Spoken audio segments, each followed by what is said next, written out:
Good morning, everybody. Welcome to sunny Birmingham. If you've not got a seat, can you take them now? We are live online. I've always wanted to say that. My name is Rose Marley. I am the CEO of Co-ops UK. I'm just going to do a little bit of housekeeping, something I've never said before. You normally say we're not expecting a fire alarm, but for those of you in the room, we are expecting a fire alarm today. This is a new one on me. We are trying to get the venue. They test at 3 o'clock every Friday. So if you hear a short alarm at 3 o'clock, please don't evacuate. It is just a test. It might not happen, but just in case it does. If there is indeed a long continuous alarm that we're not expecting, you will be directed out of the building by the Co-ops UK staff and hotel staff into the muster point over the road. As always these days, it is a no smoking venue, smoking including vapes outside, please. And I just wanted to welcome you here all today. We are battling with COVID still across the world and certainly here in the UK. So we've tried to leave you as much space as possible, and we have had a couple of speakers, including Shireen Corey Hack, who has now got COVID, but she will be with us again online. But we have got sanitisers around the place, and like I say, give us as much space as you can as possible for the whole day. It's brilliant to see you all here, and we're just finding our feet. Last year we had a fully online event. This year, who knows, I've got, I think, as many people, if not more, online today, which is brilliant. We've got breakout rooms and sessions taking place throughout the whole of the venue, and we've got an absolutely packed programme. You will also have in your packs an evaluation sheet, a feedback form. because people are coming in and out, so you've all got that now rather than at the end. And we'd be really grateful if you fill that in, because we have no idea. Like I say, we're all coming back from a pandemic, dealing with the cost of living crisis, battling with the sunshine today, actually, in Birmingham. So it's good to see what you think about how we're working with all sorts of on-site sessions, as well as the main room being broadcast online, which is, of course, thanks to the Co-operative Bank. It's really important to us that we provide as much access as possible to our members and our members' members. So we're really grateful that we can share these sessions online. So again, if you do know people that are interested in things like climate change, for example, we've got brilliant sessions tomorrow. Please do let them know that they can join us online for free, and it's just on the Co-ops UK website. So like I said, we've got a full and packed programme to get today, whether it's about membership in the Co-op ID, or whether it's about communities organising themselves to be more effective. If there's a subject matter to do with cooperatives, we're pretty much covering it in the next couple of days. Today's highlights, we do have Jess Phillips, MP, joining us this afternoon, and we'll be doing with Big Issues editor Paul McNamee and In Conversation, and then we'll have our keynotes at the end of the day. We have an international supper this evening, which is a new one. Very excited about that, with Preet Gill MP joining us. If you booked on specific sessions and you want to come to more, just go and speak to the reception desk. Like I say, we've got lots to talk about, lots to share, and we want as many people involved in the conversation as possible. I joined Co-operatives UK just over a year ago, and this is my first Co-op Congress in person. And one of the key things that I really want to do, it's like it's the UK's best kept secret, cooperatives. It's amazing what, you know, all of you in this room are achieving, and that opportunity that we do have with this structure that gives people power in decision making and shares the wealth. So we want to make some noise, yeah? You'll see, hashtag Co-ops Congress. Everybody get on your Twitter, all on your socials now. Let's get trending in the West Midlands. But again, like I said, let's make sure that we invite as many people as we can to join these sessions online, because we really do. Well, you'll see today, we have really amazing hope and opportunity for the future, and we just need to let everybody know about it. So, without further ado, I am now going to introduce my chair of Co-ops UK, Don Morris. Thank you.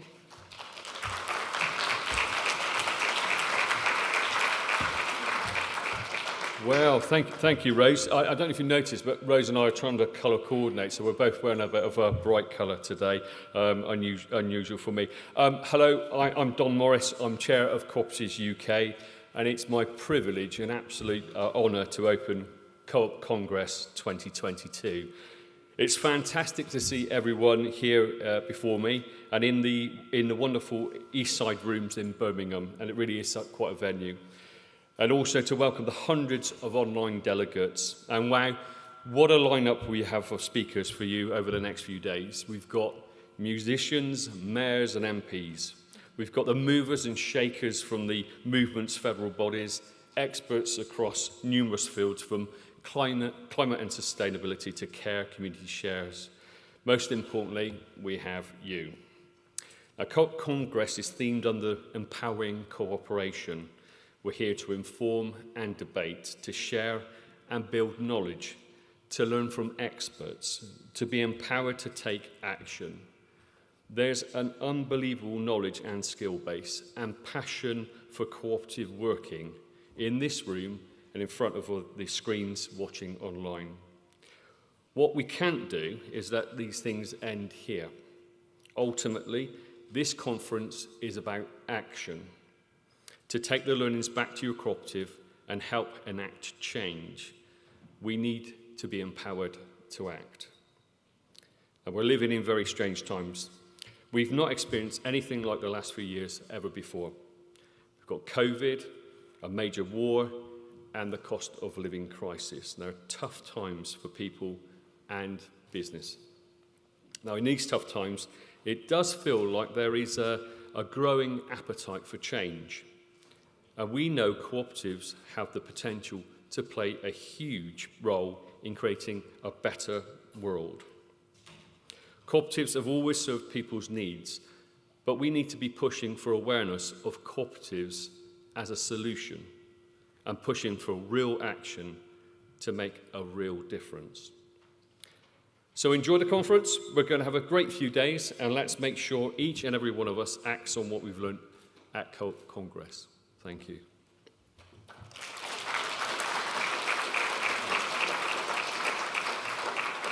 Now, I've just got one delightful thing to do before I sit down, and that's to introduce our sponsors from the Co-op Bank. We're so grateful to you. Thank you so much. Maria Kearns, Director, Customer and People, the Cooperative Bank. Thank you.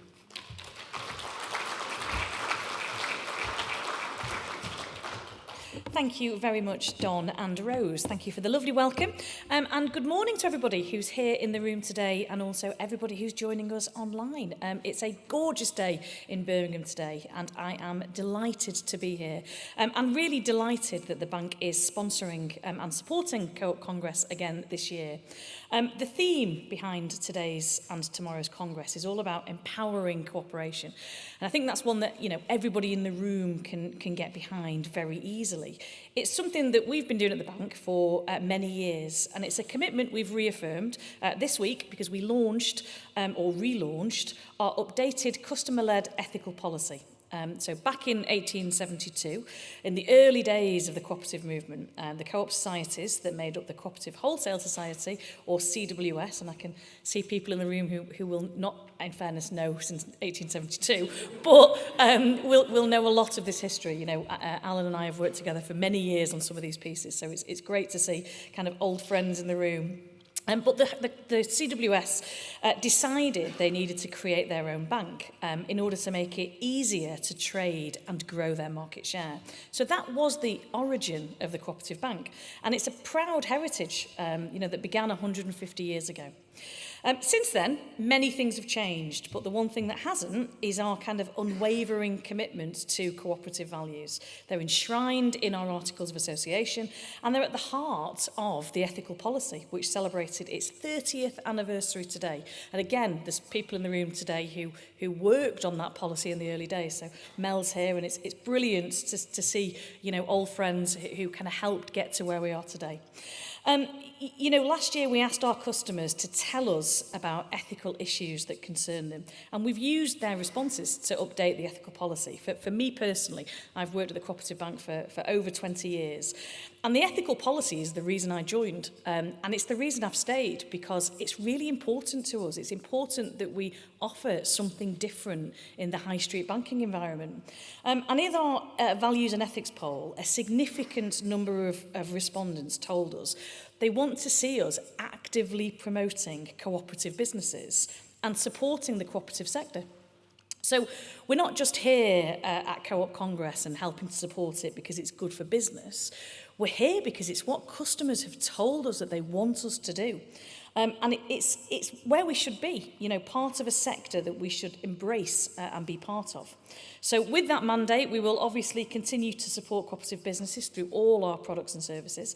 We'll continue to work with our friends at Co-ops UK and across the movement. We've launched the Hive Business Support Programme for the last 5 years. And we're hoping that as we work together, we will inspire the next generation of cooperators.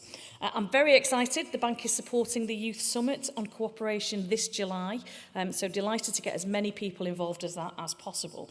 We're working with our friends at Mid-Counties, at Co-op Group, and of course with Co-ops UK to create a really exciting event that allows us to hear people's thoughts. I think to Rose's point at the beginning, we need to make some noise, but actually, it's important that we don't think we've got the answers to that. There's many people here who can say they've banked decades and decades in the cooperative movement, and we love to be part of it. But actually, we need to know how to engage and respond and be relevant to the next generation of cooperators. So I can't wait to get involved. Please let me know if you need any more information on that. One other thing that came through really strongly in the values and ethics poll was how much our customers care about the environment. It's no secret there's a pretty fundamental link between high street banks and financing of fossil fuels.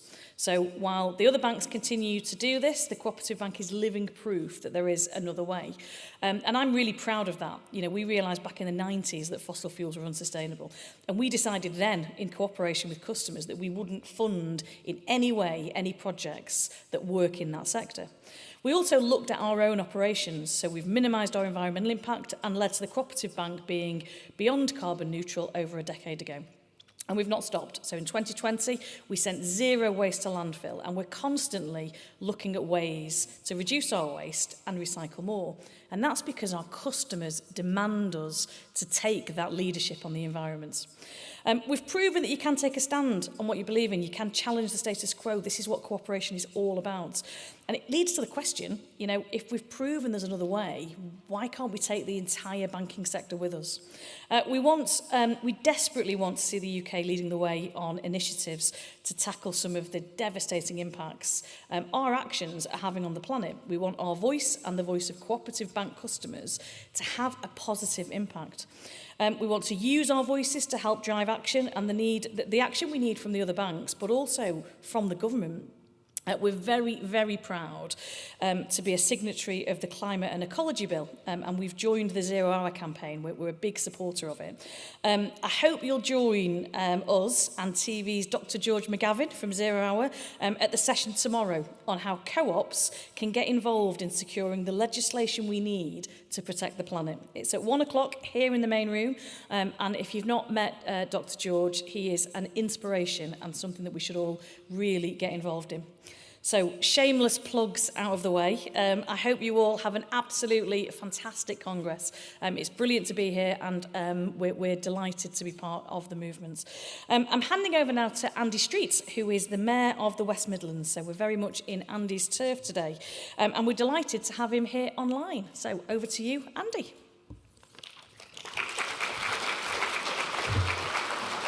Hi there, Andy Street, Mayor of the West Midlands here, and it's my pleasure to welcome you to Birmingham for your conference. And what a great place to be having your conference there at the East Side Rooms, close to the old heart of the industrial city, and very much a place thinking about the relaunch, the sort of rebirth of the city in that particular region. So great that you're here and being able to experience a little bit yourself. Have a great conference. And the theme for the conference, empowering cooperation, what a great theme. It's one which I can relate to, given my 10 years, of course, as the Managing Director of John Lewis, which remains Britain's biggest workers' cooperative. Very simple idea that we were all in it together for a common good. And of course, we were sharing the success of the business with one another and taking on the more traditionally structured businesses.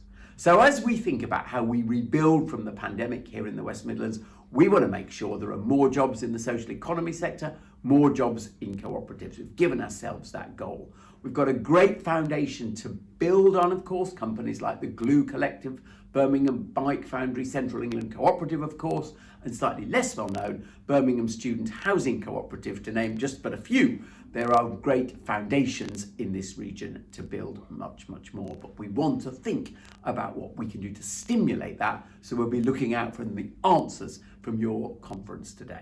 So enjoy your time here, enjoy the preparation for the Commonwealth Games. That's coming up in less than 2 months now. It's going to be a wonderful festival of sport. It's a time for Birmingham and the West Midlands to show itself to the world, and hopefully you'll be able to get a sense of the sort of values, welcome, camaraderie, teamwork that's behind the West Midlands at the moment. Enjoy your time here.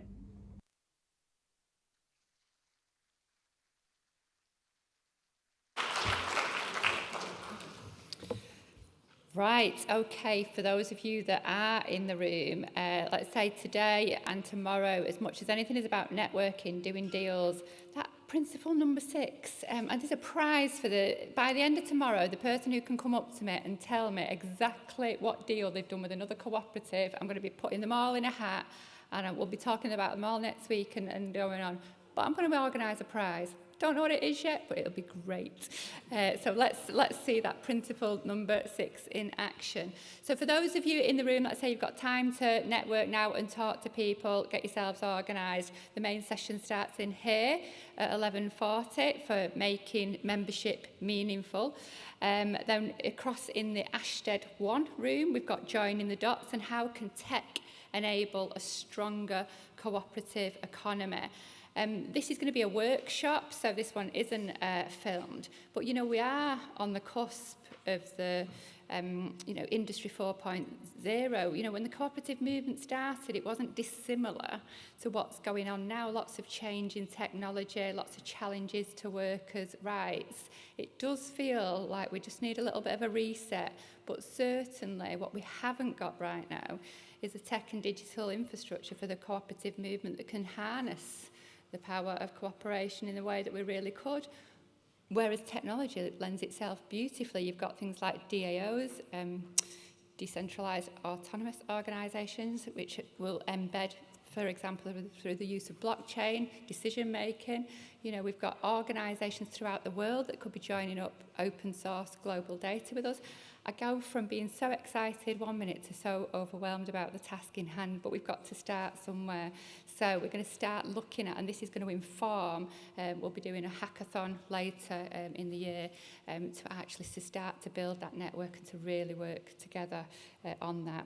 We also have in Ashted Room 2 at 11:40, we have the Worker Co-op Federal discussion. So that's been invited, all our Worker Co-op members. You should have had your invites there. And we're talking about, one of the themes that we'll be talking about later on at the AGM is this idea of new era and working more effectively with our federals, because that again is the world that we are in. And again in Ashted 3, we've got working across nations and regions on co-op development. So it's something, again, that rightly so, I get a hard time, particularly from Scott Mid, I think, if they're in the room, about us always talking about what's going on in England, or talking in more general terms. So we really want to start to understand the differences in the nations and regions. So that session is in there. And then all of that will be finished by 12:40, where you can get your lunch. So, like I say, if you're at home now, it's time to make yourself a cup of tea. Do some of that hashtag Congress tweeting. We'll be posting stories on our Instagram channels as well. And for everybody else, lots of breakout rooms. For those that are joining the membership panel, we'll see you back in here for 11:40. Thank you, everybody.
Imminently, but there's lots of people at the back. If you do want to move forward, please do.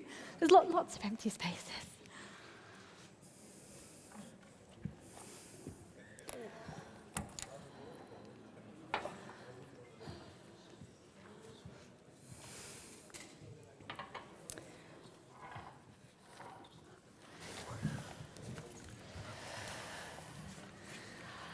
Okay, good morning, everybody here and also everybody online, because I know this is one of the sessions that is streaming on YouTube. So good morning and welcome to Birmingham. Some of you may know me. I'm Rebecca Harvey. I'm the editor of Co-op News. And Co-op News is a magazine and news website about and for the global co-op movement. And I love my job. I have the best job in the world. And the reason for that is the conversations we get to have with co-ops and cooperators around the world. You know, whether that's fishermen in Japan, whether it's coffee producers across Africa, whether it's health workers in Brazil, or whether it's shoppers in the UK and across Europe. You know, that's before you take into account the different types of co-ops, whether it's the housing co-ops, the credit unions, the student co-ops. So two things really come to light in these conversations that we have. First of all, members are people. And of course they are, because people are members, but people are also gloriously messy and complicated and individuals. And so I think sometimes this can be forgotten when co-ops talk about members or the membership. Sometimes they're lumped together as something to appease or to be looked after, rather than seen as a really inherent part of this symbiosis between an enterprise and its owners. They're seen as other. There's kind of almost like an us and them mentality. You know, people leading co-ops, working co-ops, we are stewards of our enterprises. And the second thing that really comes out of these conversations is that membership of co-ops is a very personal thing, and it can become meaningful by these individuals being involved with or engaged in something that really matters to them. And again, this is going to be a very, very individual thing. Members are at the heart of cooperatives. And you look at the ICA cooperative values and principles, the first three principles put members in there by name: voluntary and open membership, democratic member control, and member economic participation. So today, hopefully, we're going to be able to unpick some of this, look at what meaningful membership is as a co-op or as a member. And it isn't easy, especially when there are so many subscriptions and organisations and digital interactions competing for our time and our attention and our mental load. So what do we do about it? How can cooperative organisations and cooperative members work together so that the members receive the goods and the services that they want and they need, and organisations can benefit from and use the collective knowledge and power of its members? And what can that look like in modern society? So with me on the panel, I'm delighted to introduce three people who some of you may know. Obviously, we've got Rose Marley, who introduced this morning. We also have Denise Scott MacDonald, apologies, who's the president of the National Members Council of the Co-op Group, and is also the deputy leader of Greenwich City Council. And we also have Jo Fortune joining us, who is the general secretary of the Co-op Party. And I know that in the audience, we have plenty of people who I hope will join the discussion and share their own experience of this. And I really want to make sure there's time at the end for questions from the audience, both in the room and also online on YouTube as well. We have someone monitoring the YouTube chat, so please do ask any questions on there as well. Before we launch into the conversation, I'm just going to show you a very, very short 2-minute video, and apologies for those who may have already seen this. So last year, Co-op News worked with the International Cooperative Alliance to help deliver some of the communication side of the World Cooperative Congress. And as part of that, we spoke to 25 young people under the age of 25 about what being in a co-op meant to them. I'm just going to play this short video from Sarah, who's based up in Canada in the heart of a cows and co-op, and she's got some great words and just shares her experience of what that means to her.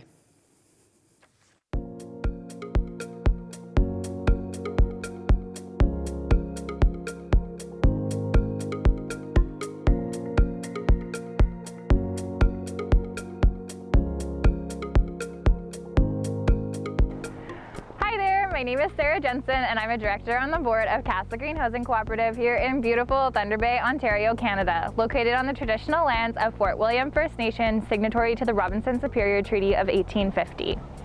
Castle Green was first founded in 1973 by a group of people looking to address the housing accessibility crisis in our city. And now, nearly 50 years later, we're still answering that call, like so many other housing cooperatives across Canada and around the world. My personal co-op story began 15 years ago when my mother and I moved into Castle Green. From the time I was just 7 years old, it was so important to my mom that I understand the importance of being an active member of our vibrant community. And her foresight, coupled with a welcoming neighborhood that became a family full of mentors to me, is what shaped my deep sense of commitment to community from the time I was very young.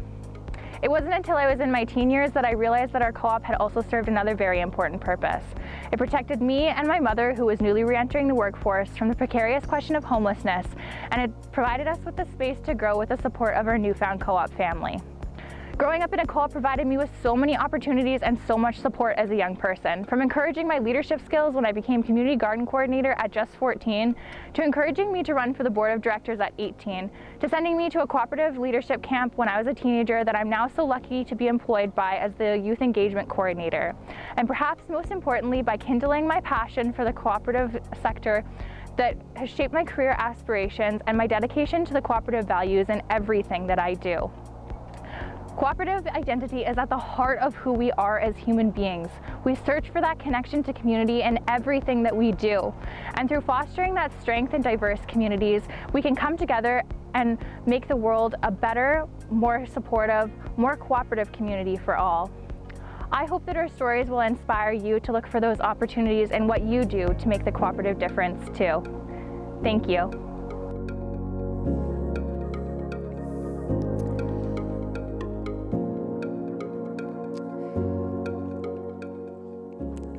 Thank you very much for playing that at the back there.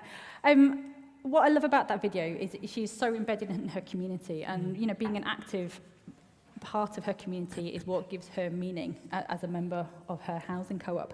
So this session is titled Meaningful Membership, but what does that actually mean? What does it look like? And are actually even these the right words? So Denise, can I come to you first of all? Mm-hmm. What does meaningful membership mean to you? Oh, wow. I thought it was interesting in your discussion where you talked about how sometimes it's messy. And I think that's a really good thing. I think if it was absolutely pretty and perfect, it would be just very, very predictable. But I think some of the beauty of membership is that messiness, and then us coming together and us working it all out. Now, I'm president of National Members Council. There's 100 members there.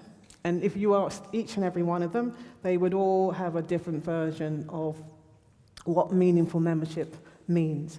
And you know what? That's a good thing. I think that's really important.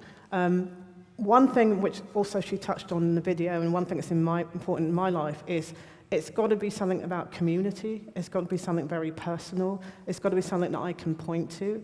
So whether historically I point at it, so remembering as a little girl going to the shop with my mum and then coming back with the book stamp, or my grandmother, and putting things in the book, or even further back, looking at something like Abraham Lincoln and what happened there and how the cooperative movement was really instrumental. For me, that's very personal as a black woman, knowing that the cooperative movement was really instrumental in the Civil War, or going all the way up today, whether you talk about Black Lives Matter and having the chief exec being one of the first chief exec in the country to actually say something really anti-racism, which meant a lot to me.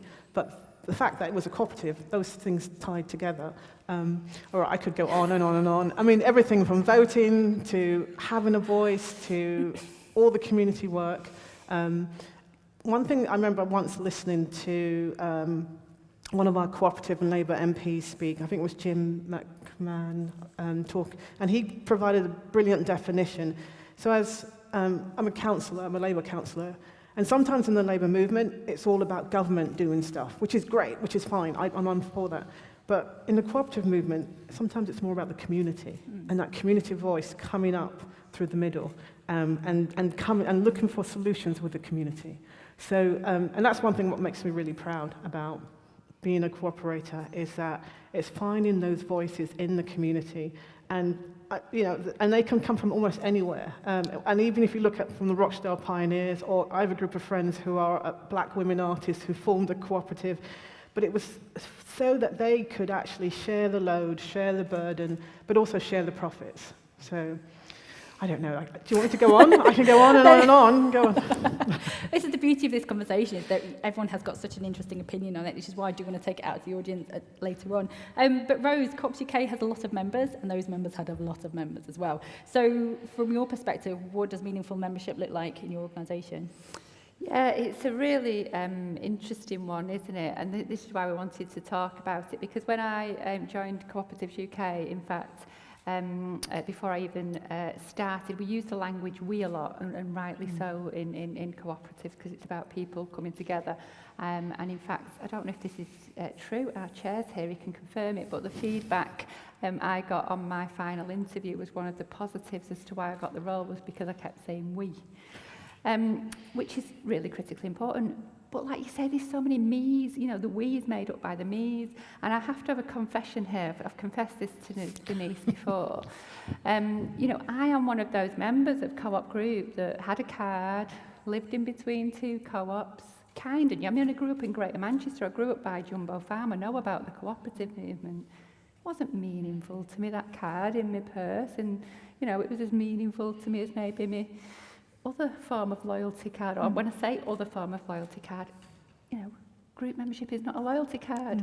And it wasn't really until I started getting into it and understand it. I'm the perfect candidate, I always was, to be, attending the AGMs, to getting involved, to be on social media with all those things, and I wasn't. So to me, when I say meaningful, I want to understand the I bit of it. We are going to, as you know, working with yourselves, Rebecca, we're going to be launching a census this year. And as Rebecca said, Co-ops UK, our members are other businesses, that are other co-ops, but they have members that are people. And we want to understand, we're going to do the first census of the people. How many people in the UK are members of a co-op? We don't actually know. We know we've got 40 million memberships.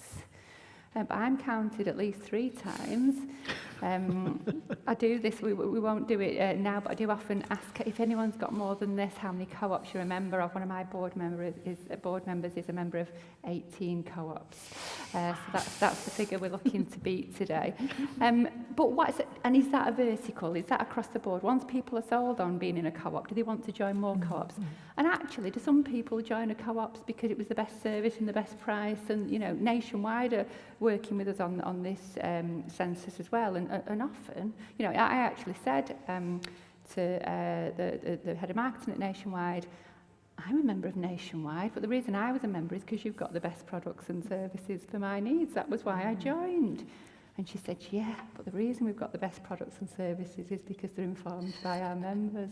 So there's something going on where if we could understand why those I's are in co-ops, and actually if we can relax into the fact that some people are in a co-op for a different reason, and that's okay as well. I don't know if Ross is still in the room from SUMA, one of the worker co-ops in our membership. Ross is really significant at SUMA. He joined SUMA because he wanted a job, but now he's really prevalent within the organisation. So I truly believe that if we can understand it ourselves, then we can really grow and harness the power of the people to transform society, because that is what we're all here to do. I really like what you're talking about, the different reasons that people join co-ops. We did a little very, very casual survey on Facebook a few months ago, asking people why they joined the co-ops that they did. And actually, it was really interesting, the split between those who wanted to join because of the product or the service or the energy provider or anything else, and those who joined out of solidarity. It's like, I want to support this community share. I want to support my local co-op because of X, Y, and Z. So it'd be very interesting to see if that comes out in the census. Joe, so what's meaningful membership to you? Thanks very much. And first and foremost, thanks very much for the invite to be here and talk to yourselves today about meaningful membership. I'm Joe Fortune, I'm the General Secretary of the Co-operative Party, and that's my confession today. I'm willing to say it wherever I go.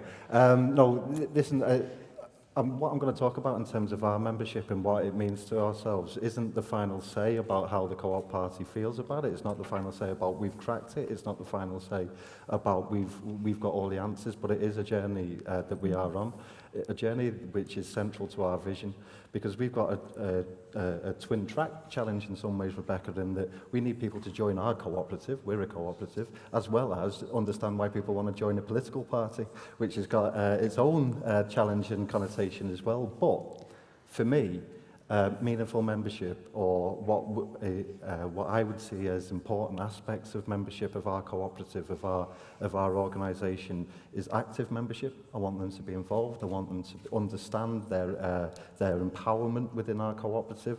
I want them to be engaged with our cooperative. I want them to be finding routes to express themselves in their own communities or in their own membership within our cooperative. So those routes need to exist for them to be able to express themselves within our organisation. As I say, I want them to be empowered. I want them to feel that that membership means something to them. It's something which they are able to achieve, what they wish to achieve within our organisation. I think also responsiveness. I think our organisation needs to be responsive to our members. For that to be meaningful to them, they need to understand that that's a road which goes both ways. It's not something which comes down from us. It's something which goes the other way as well. I think that our meaningful membership is the centre of our legitimacy as well as an organisation. I think that meaningful membership for me means adding to the legitimacy of what we're trying to do, and I think that that's a really important sort of thread that we put through our work. Now that's individual membership and also our organisational membership, because we've got both types of membership within our cooperative, and we've got to give voice to our organisational members, our organisational cooperative society members as much as our individuals as well. So, and I sort of just, there's a range of pieces that hopefully I'm able to get back to as the conversation goes on, but I just wanted to also say that meaningful membership within our cooperative may be just being a member, and that's okay as well. Whichever way you want to express yourself within our cooperative, and whichever way that you feel that that's important, our cooperative needs to make sure that that availability is there for you. That's a really good point, Joe. I really like the way you're talking about actually being a member. It can be of and of itself actually part of that meaning, especially when it's something that people care about, and people care about the politics, that people care about, their local area. So if we just pick up a little bit more on that. So, what does meaningful membership look like in your organisation, but also how do you know? How do you know that actually being a member is what enough for people?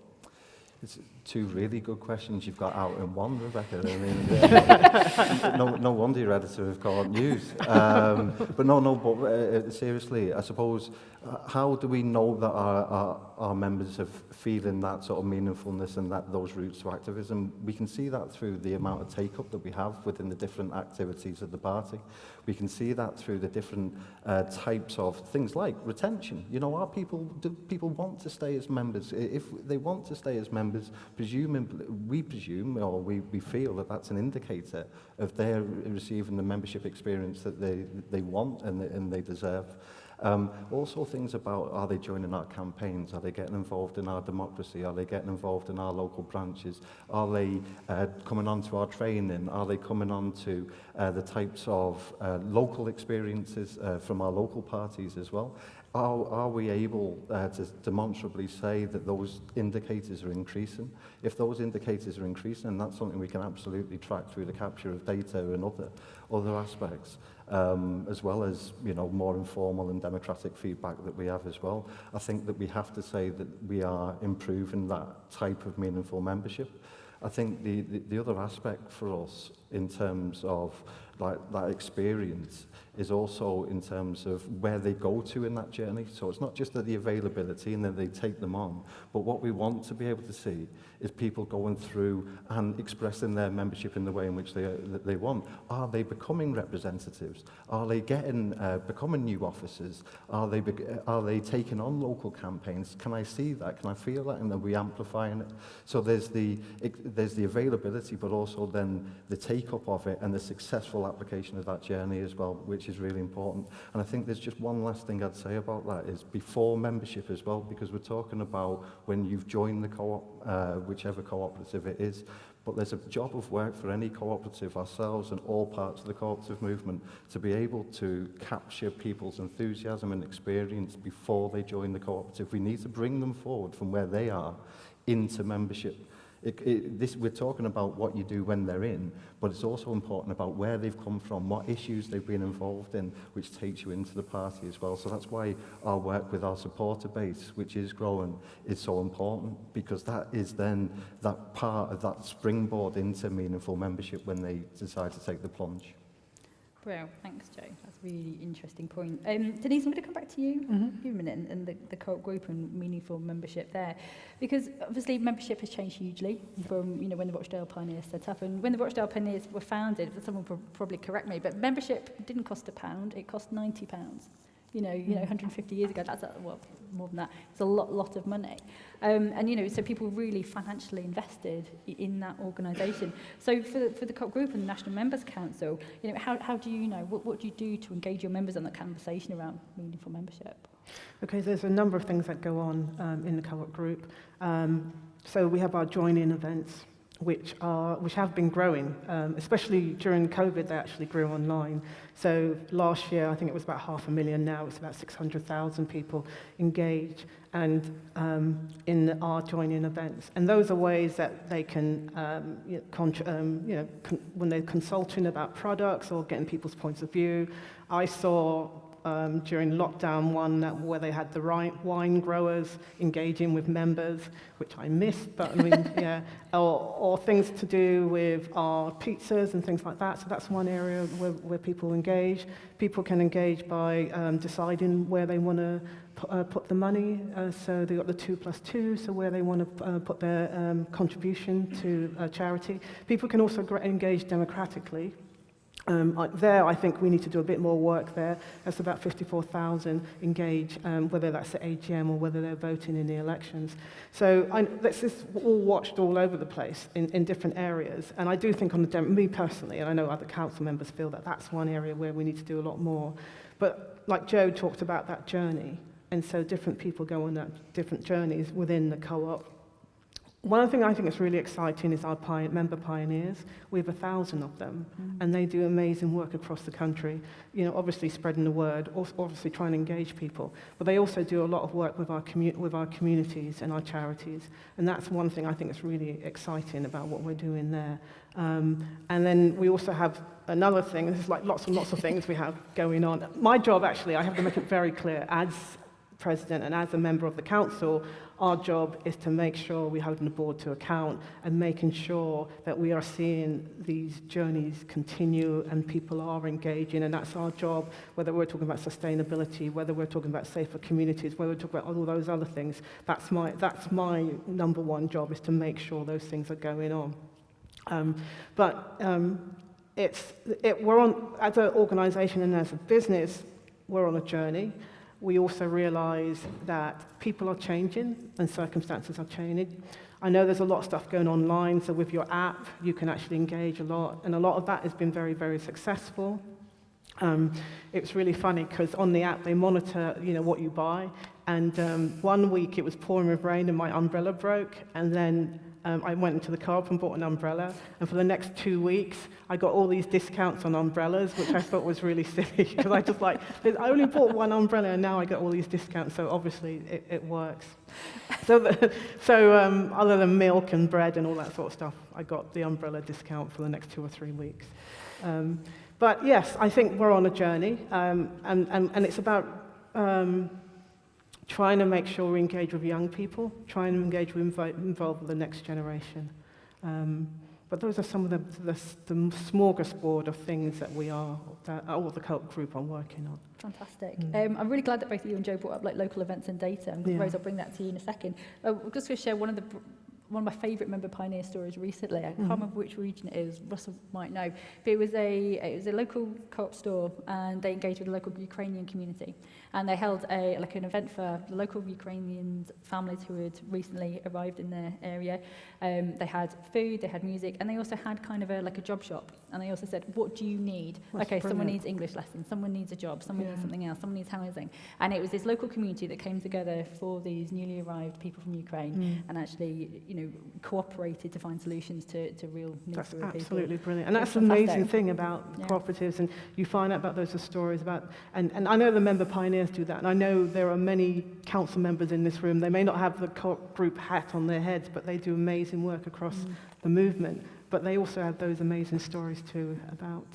They do. Yeah. I'm sure like other people in the room will be able to share other different types of kind of like experiences of data in like member events. But like Rose, I know you're quite a big celebrant of data and digital. So what does meaningful membership look like to Co-ops UK, and how do you use data to find that information out?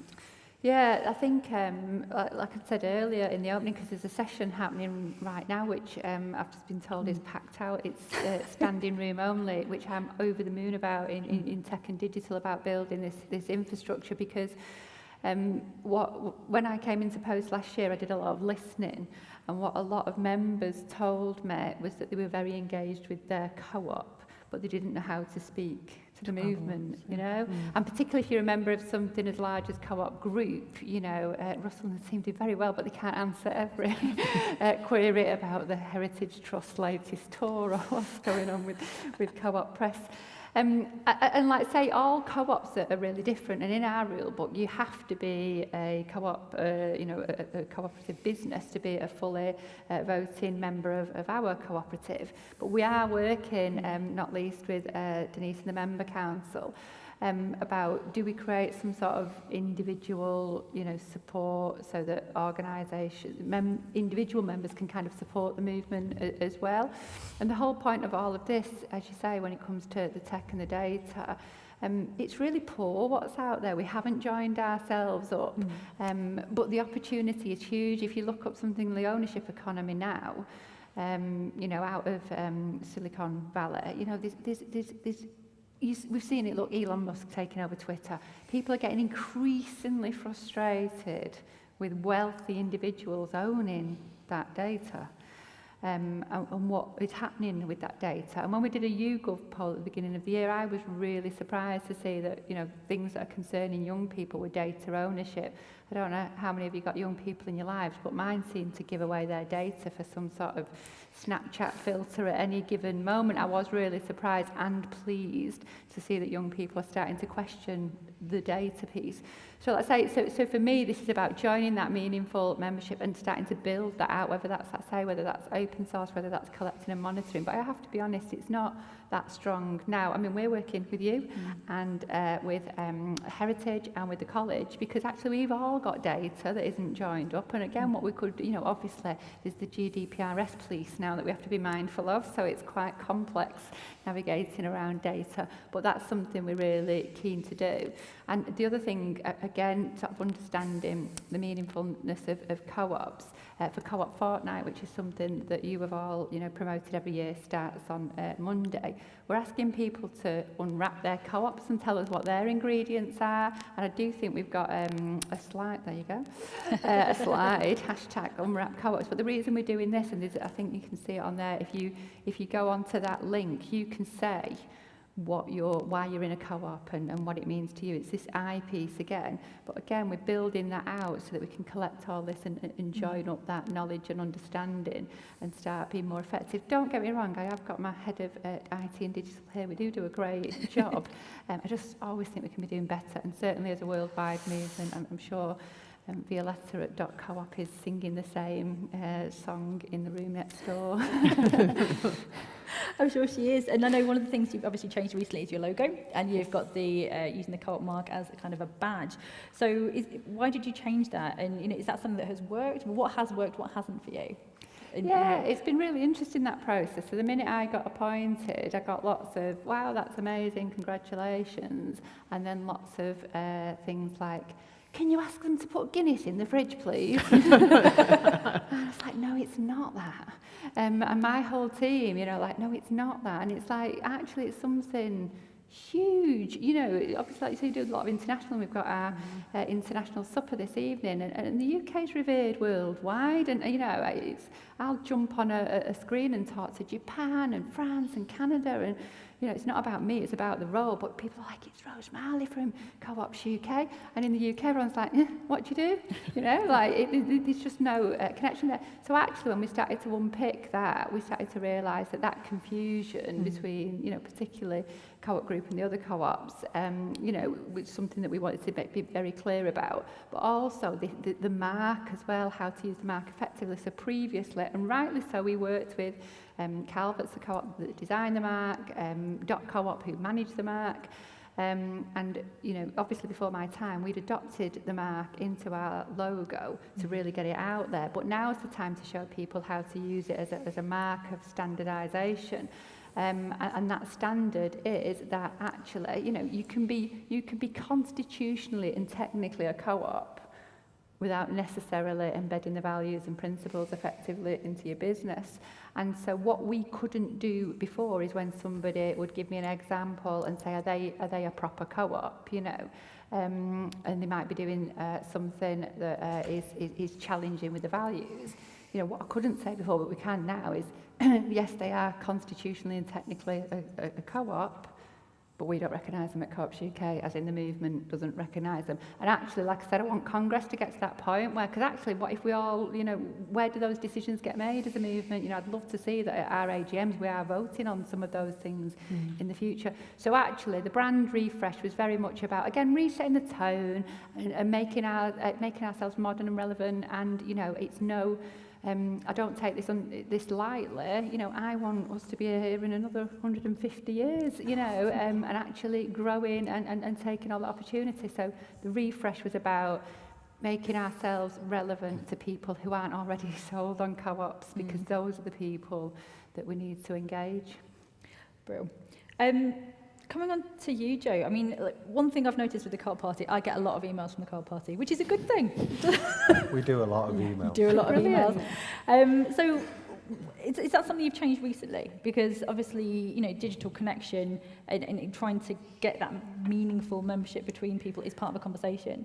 So what kind of strategies have you been using as an organisation? What's worked, what hasn't, and what have you changed? That's a good one. People may get an awful lot of emails from us, and I'm not sorry about that, is the truth, because I want ourselves and our cooperative to be as vocal and active as we possibly can, and there's an awful lot for us to communicate about. I think that it goes towards our different types of purposes. So if you look at our communication with members and supporters, it's always to a point. It's always to take you somewhere in that piece of the journey or the campaign that we are embarking upon. So it is central to that communication between ourselves, members and supporters, but there are other ways as well. I think that have we changed our pace within that space? Yeah, we probably have. Over the last sort of 2 or 3 years. We've decided that in order to grow, and mercifully our cooperative is a growing cooperative, we've added nearly 15 and 20% membership in the last 2 years. We've decided that you have to bust through that sort of sometimes reticence about what you're communicating, how you're doing it, how regular you're doing it. I mean, I remember when I first started at the Co-operative Party, I think we changed the law in 2011 for community energy. And I turned to my then colleague who was in charge of communications and said, yeah, look, we should tell someone about this. And he said, oh, sure, yeah, but who? And I remember thinking, we just changed the law. We just changed the law. We've got to tell someone. And through that, from those sort of early experiences of where I think the party was at, and I've been part of that for the years, it's not a subjective piece about what our co-op was doing previous. I think we've decided that we have to be able to amplify the movement. We have to be able to identify relevant campaigns, relevant topics, because ultimately the cooperative movement for me, I think, is at its best when it's at its most basic and its most relevant. It's the things which you hit and you see when you leave your house, the things where the cooperative solutions are the strongest. And we've got to make sure that we're identifying those issues and bringing people to us through that type of communication. What hasn't worked? Well, we've done lots which don't work, and we're not scared of that. We're not scared of doing things which don't work. You know, I think, you know, if I really listed however many campaigns that we've run in the last sort of 2 years, I'd be struggling to get onto the wrapper of this great logo for Co-op's Fortnight.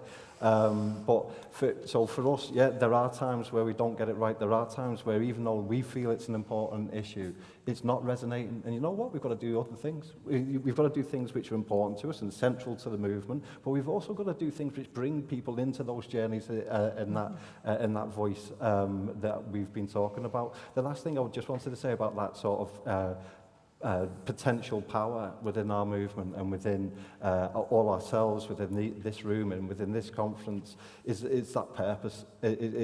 For me, I think that if we communicate solely about values and principles, I'll be honest, if we solely communicate about the benefits of a cooperative, we won't have grown in the way in which we have. We have to mix that. We have to ensure that people are coming into our organisation, coming into our way of thinking, and once they're there, then is the opportunity to further educate, further embed, further move them into the cooperative movement. So it goes back to that purpose. It goes, you know, whether it's food justice, whether it's some of the great campaigns that all of us together have run over the period. That's the way in which we'll grow. That purpose, sure, the infrastructure is hugely important, but the infrastructure can be sorted. You can do the infrastructure. It's not, you know, we've got good infrastructure at the minute, touch wood. Everything will be offline now when I come on the stage. But our infrastructure is okay. Like, you can always do more with it. You can always improve it. You can always join it up. But you'll only improve it and join it up if there's a purpose for that to happen. The purpose is the bit which will make everyone in this room decide, you know what, we will do that. We will get involved. We will shape. We will find routes around GDPR. We will amplify that message.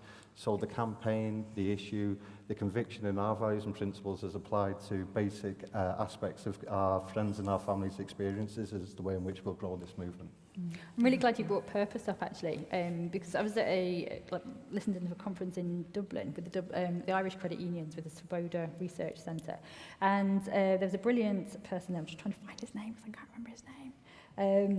Who is the chief executive of Dundalk Credit Union, and they've just recently done a huge strategy change, and it's all about purpose. And he said, putting purpose, members and mutuality at the heart of the organisation and strategy process is a step change on our current model. We need to reposition ourselves to put members at the centre of an organisation in a tangible way, to facilitate them and the community to do things for themselves. And purpose is a huge thing for co-ops as well. So, Denise, so you've been at the... Go on. No, I was listening to Joe, because I remember you were talking about those campaigns and having those right campaigns. And I remember when I started on the National Members Council, and some of the first meetings I sat in, they were colleagues, and they were complaining about violence in the shops, and how they wanted to protect the goods, and they wanted to jump in between them and someone stealing because they felt so passionate about their jobs and being in part of the co-op. And then I heard that voice say, but no one's listening to us. We're getting hurt. No one cares. And gradually, over time, I just saw this build up, and these conversations getting louder and louder and louder. First, people were saying the board doesn't care, and then it got more and more louder, and then, I remember Hazel Blair took it on, and some other council members, and it grew, and it went all the way up into Parliament. And I thought that was absolutely amazing. Now, for me personally, it was really important because it meant to me, it sort of reaffirmed, I'm glad I'm in the co-op, but it made my membership really, really meaningful. But I think for all those colleagues out in the shops, and not only that, it wasn't just colleagues in co-op shops, it affects every single person that works in every store across the country, which is absolutely brilliant. And I think someone like that, we should celebrate a lot more, way more. And I know the co-op does get some recognition for it, but to me that's shows how valuable we are, not just to the people part of the movement, but to the whole country. And just emphasis on that, and the cooperative movement was great in coming together on that issue, great in working with the trade union movement, other social progressive movements which exist in community and society more generally. But also, for me, in the line I kept going back to, and the statistics are awful and the number is huge, but what movement would walk down the other side of the road and not do something about something which was affecting tens of thousands of people working in our movement? And it's that purpose. It might have been something which was adjunct to other cooperatives. It may be something was adjunct to some of the other daily experiences of people in membership of cooperatives. But if we can bring it back to friends and family and the community in which you see when you leave your door, on that purposeful piece, that's how I think together we're so much stronger. Yeah, absolutely.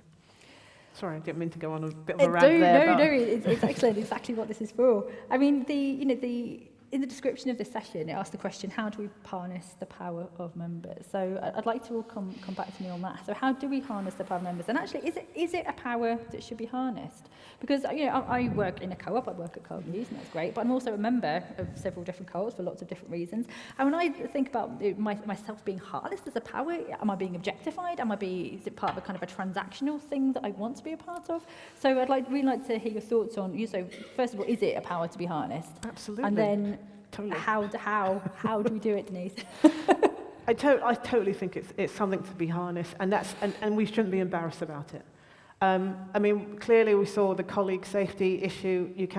Whether we look at climate change, whether we look at diversity and discrimination, it absolutely should be a power that should be harnessed, and we should be out there. And not only that, we have a good story to tell, but we should be identifying, and this comes actually from the voice up, what members are saying, because a lot of times members know exactly what's going on, and getting a hold of those campaigns and then running with them. That's what I think. I think if we're just going to sit there and say I'm being the corporate and we're going to sing Kumbaya. Actually, I love the song Kumbaya, but I mean, if we're going to sit around and just do that and also stop talking to ourselves, which means that we may have to change our language.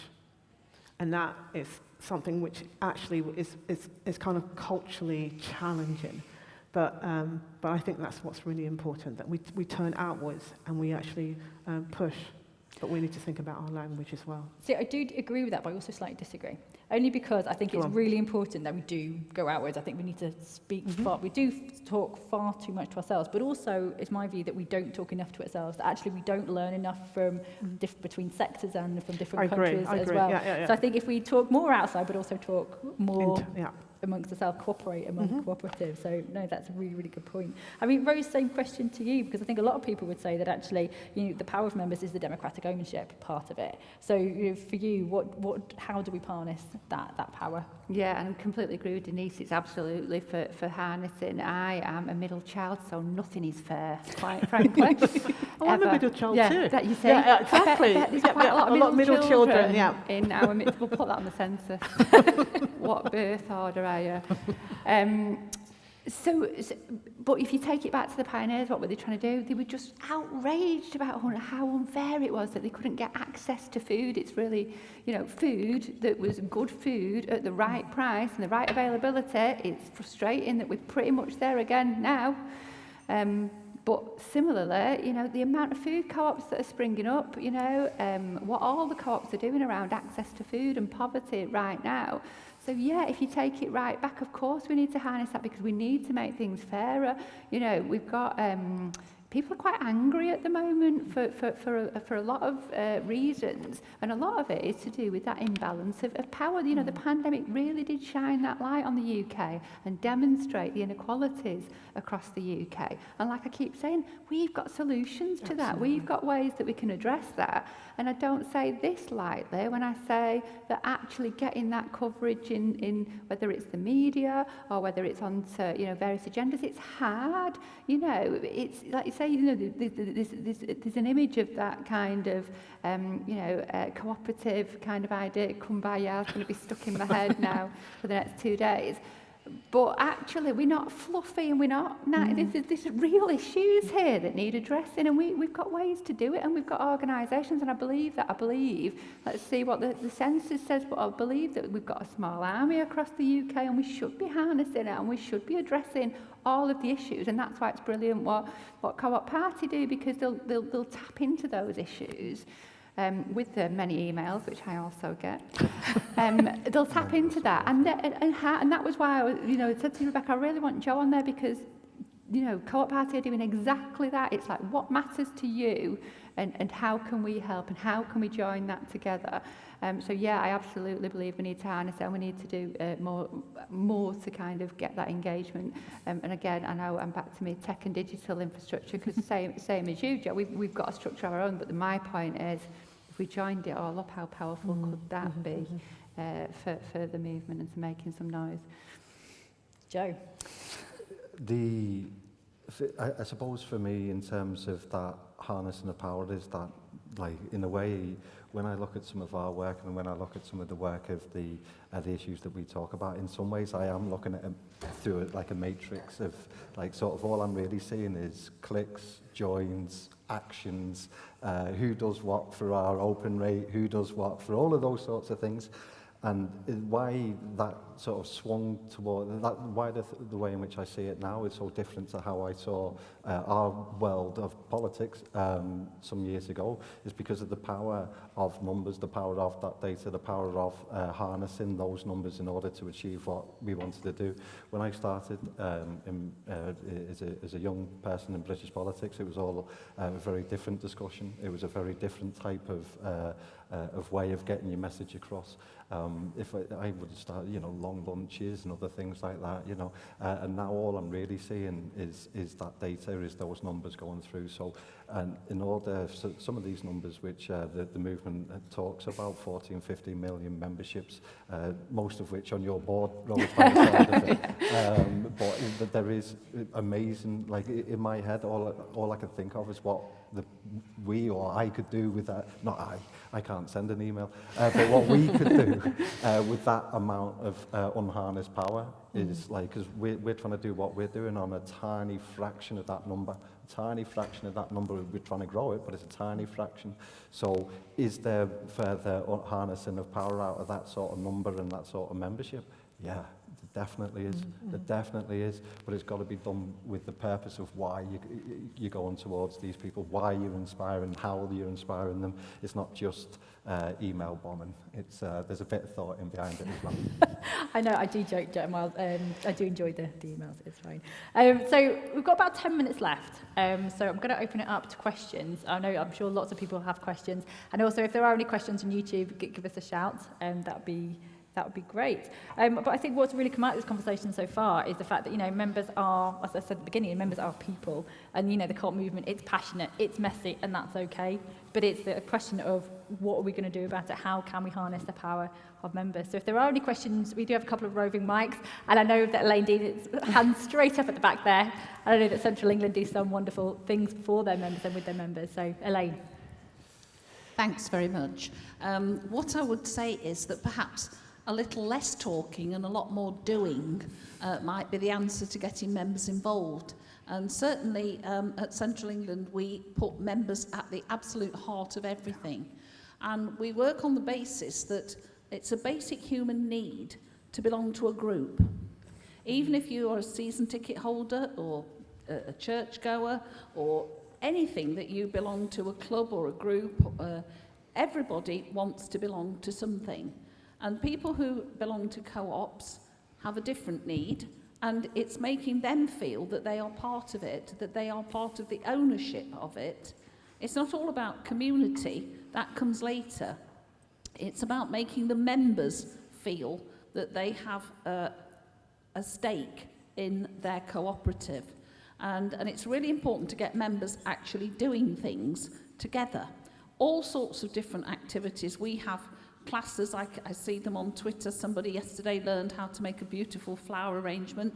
Somebody else was at jewellery making. Joanna over here runs a tatting class. A lot of people don't know what tatting is. But we have lots and lots of groups of people. I'm along with Natalie over here, we are taking a group of members on a heritage visit to Whitby on Tuesday. Our members do things together.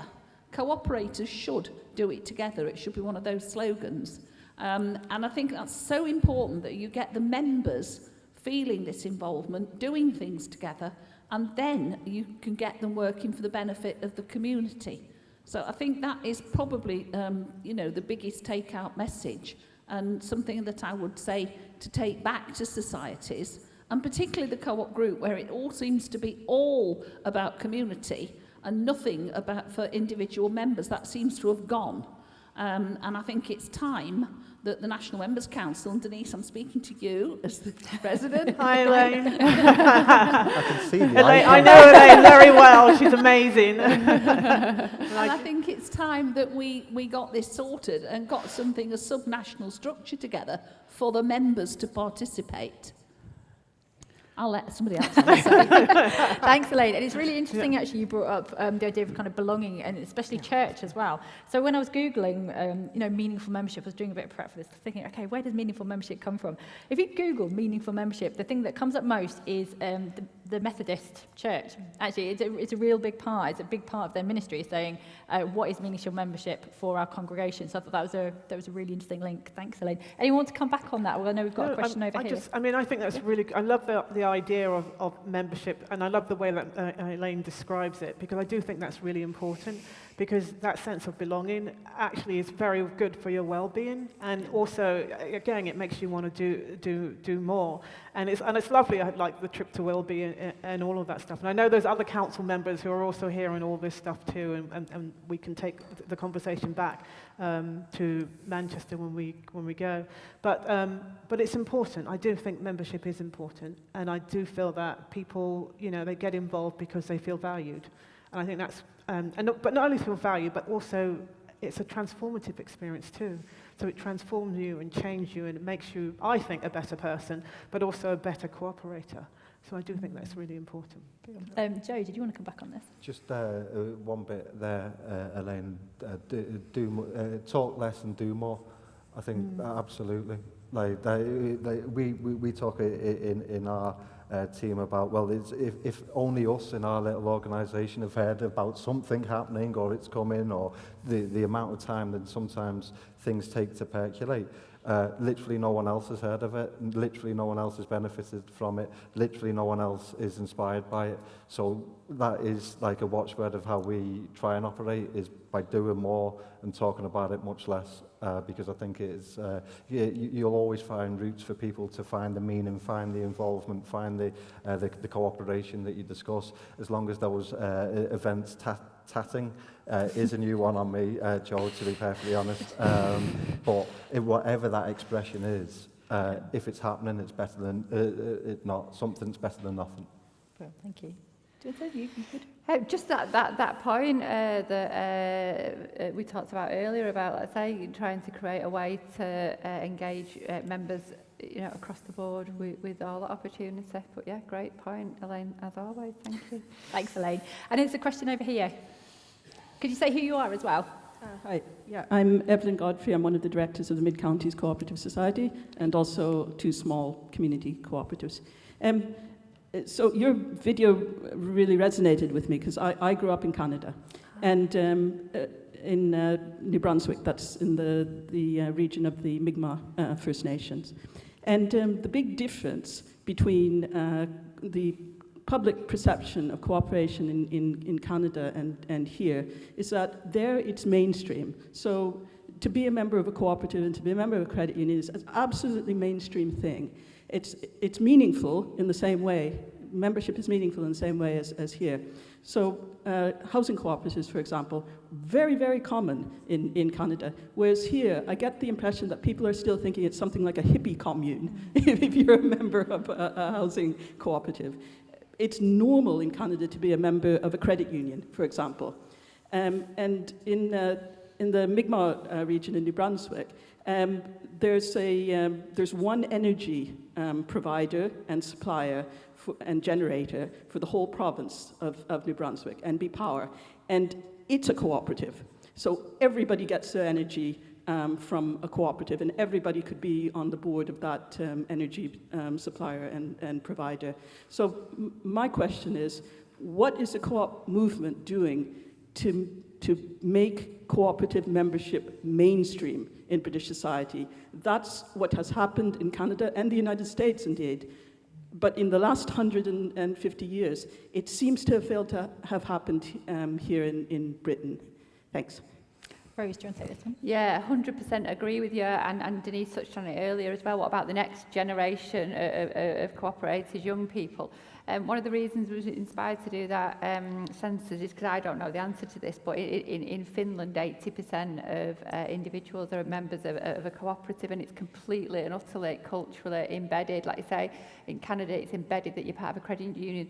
We're not embedded here. When we talk about young people, you can't just go, oh, you're 18 now, can you pay attention to us? You know, they should be growing up understanding about when they work together. You know, we did this in our schools, as we know, in the education system, right through, you know, from GCSEs to, you know, A-levels and degrees. You know, you look at business farms, the co-op model isn't even there, but even if it was, you know, who's in a co-op, what are they doing? You know, so you'll have a charity sale in a school. Well, what about actually you all coming together to address the situation that we can't all fit in the dining room and everyone's hungry at once? How are we going to deal with that? And if you start giving young people ways to show how, you know, cooperating together can achieve results, I strongly believe that we've got to be doing that with our young people. Again, in terms of, you know, embedded into the mainstream, this is, you know, Rebecca touched on it, why are we rebranding, why we're looking at it, because we need to do that. We need to get, why do I keep saying make some noise? You know, this is the start of that new era where, you know, there is a moment in time. We are very reflective of the early start of the pioneers in terms of what's happening in the world right now and why it's needed. If we don't grasp it now, I don't know when we will. So it's going to take, I mean, the good bit is, I'll know if I've done my job well in about 20 years. But, you know, that's my point. You know, when's the best time to plant a tree? You know, 20 years ago, when's the next best time to plant a tree? It's today. So we need to be seeding that across the board in everything we do. We need to join up and create this new era of cooperativism. I'm really glad you brought up education, actually. So I had a conversation, it's part of these conversations again, with Ros Henry, who heads up Cooperative Business New Zealand, and she was saying exactly the same thing. So in New Zealand, co-ops account for 18% of GDP, and there's no legislation for co-ops, and it's not taught in the mainstream. And the reason it's so high is because most of them are dairy co-ops, agricultural co-ops, which is a huge part of the New Zealand economy. But one of her aims as well is to bring that education piece in. You know, they need economists, they need lawyers, they need business people who know what co-op is to support that infrastructure and grow it even further. I know we've got a question over here. Was there a question at the back as well? Or just Nick? And are there any questions online? Or are we okay for now? No? Okay, thank you. You could have gone halfway, Nick.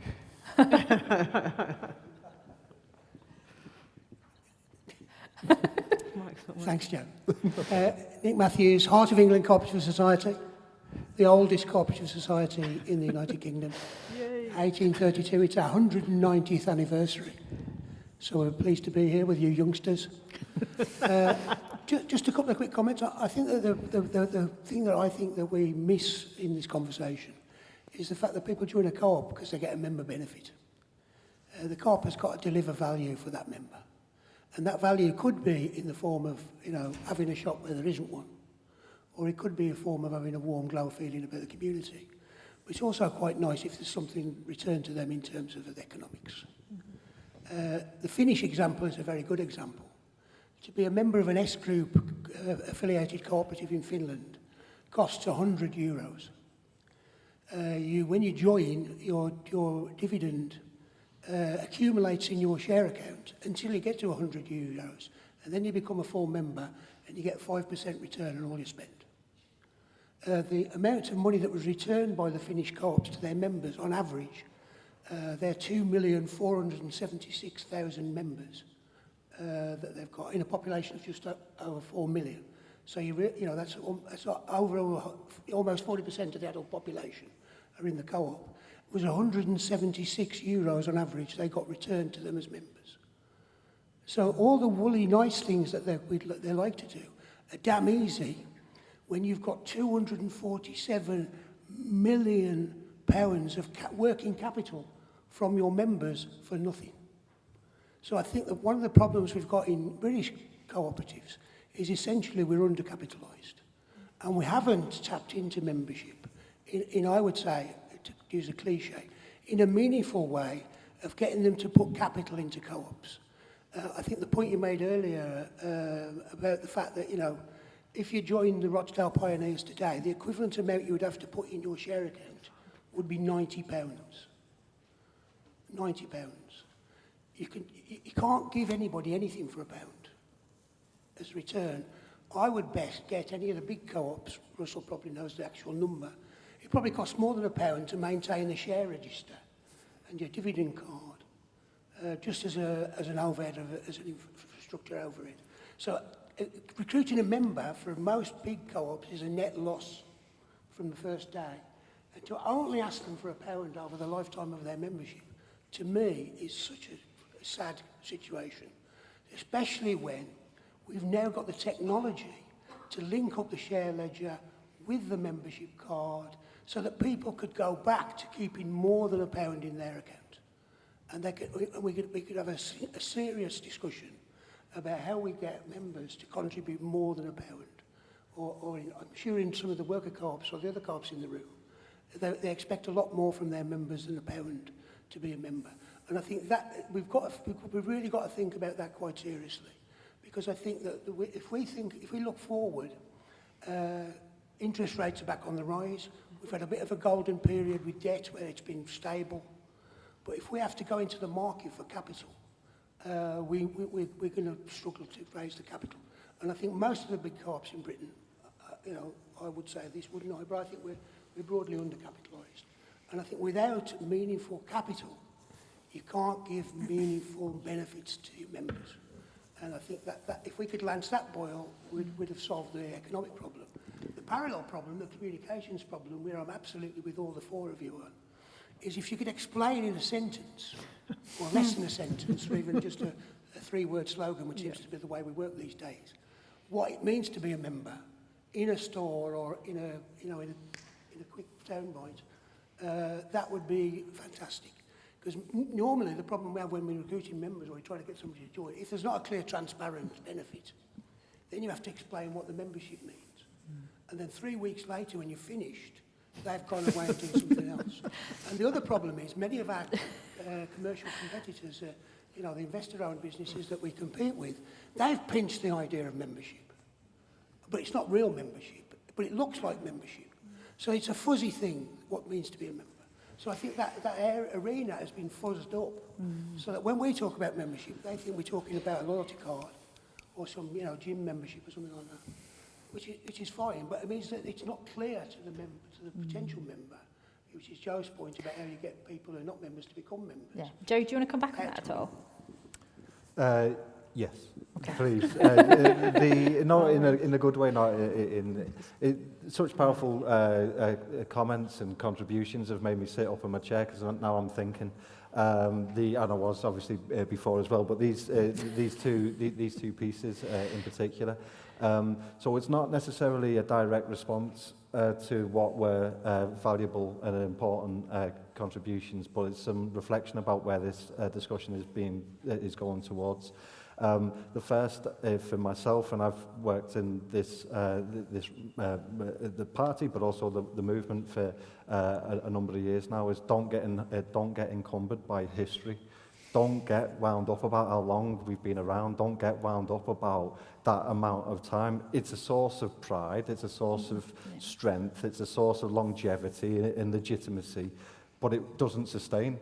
It's, you know, hardly any organisation, hardly any system, hardly any company trades on being around a long time. Like, they trade on what they do today.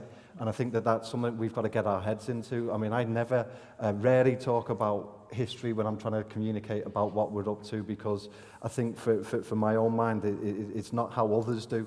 And it goes to that bit about being mainstream. I think that in terms of mainstream, you've got to be relevant, you've got to earn it. You can't expect it to turn up. You can't expect it to arrive at our doorstep that we become mainstream. We've got to earn that right. We've got to earn it in this country as much as anyone else does. In terms of international example, and I think that all we should take from international example is best practice. I don't think we should compare ourselves to other systems. I don't think we should compare ourselves to what others do in some ways, because you know, the Egyptian housing cooperative statistic, the Swedish statistic, the billion member statistic, these are things which hang around our necks. These are things which we worry about and we think, why aren't we like that? Why can't we be like that? And it frustrates me, because I think that it's a bit like the trains. People say, oh, the trains work ever so well in place X. An international example is just like, it's not comparable. It doesn't speak to the history. It doesn't speak to the socialization of what our country's been doing. So you take the best practice, you apply it to the system we have, we earn our mainstream stripes by being relevant, and in terms of how do we grow, we know the answer to this. It's not, we don't have to discover it. Nick's just talks about capitalisation. Investment, legislation, regulation, development, and education. That's how our movement grows, and being relevant. They're the 6 bits. We don't have to rediscover those bits because we know it. We've been around long enough to know it. Nick's just a fantastic articulation of what's required in terms of capitalisation, but we could go through each one of those 6 and do the same. So I think for ourselves, as part of this most remarkable group of people and this remarkable legacy that we've inherited, let's be comfortable and confident about what we're doing. Let's be comfortable and confident within our own skin about how we're doing it, and take the best of the tools we have available rather than worrying about the tools we don't have. And by the way, campaign, legislate, harass, and change those 5 principles of how we're growing. I think that's a pretty good summary. Sorry. Time for lunch. Oh, God. There you go. Sorry. So, forgive me. Oh, black Porsche. Not me. Thank you very much for everybody. Please put your hands together for our panel. Thank you. It is. So I know that it is now. It is now lunch. It is now lunchtime. So, go on. It's lunch in the Belmont Suite, and then we're back here at 1:40 for a very unfair industry music, as well as breakouts with worker and multi-stakeholder co-op funding, the co-op difference in care, what would an ideal social person's business, and the regional impact in cooperative working. Enjoy your lunch, everyone. Thank you. Well done. Thank you.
make a start, everybody. Good afternoon. We've had packed out sessions this morning. We've got breakouts happening in all the rooms, and we've just had more people log online for this session, unsurprisingly, today. So thank you again. Everybody's pretty much coming back in the room now.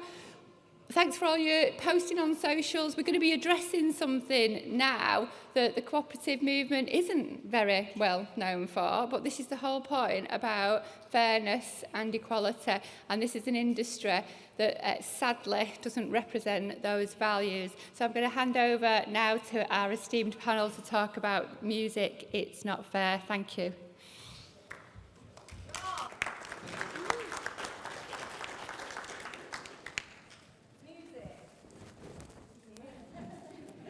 Can you hear me? Yeah. Music. Music exists in most of what we all do. It literally soundtracks our lives on the way to work, while we're shopping, watching films, going out. Music defines some people's lives. It gives pleasure and it eases pain. Music is the most shared art form in the world. It's how we communicate across borders, how we build relationships. It's democratic, it's immediate, and thanks to the internet, music now lives forever and is accessible to over 80% of the world.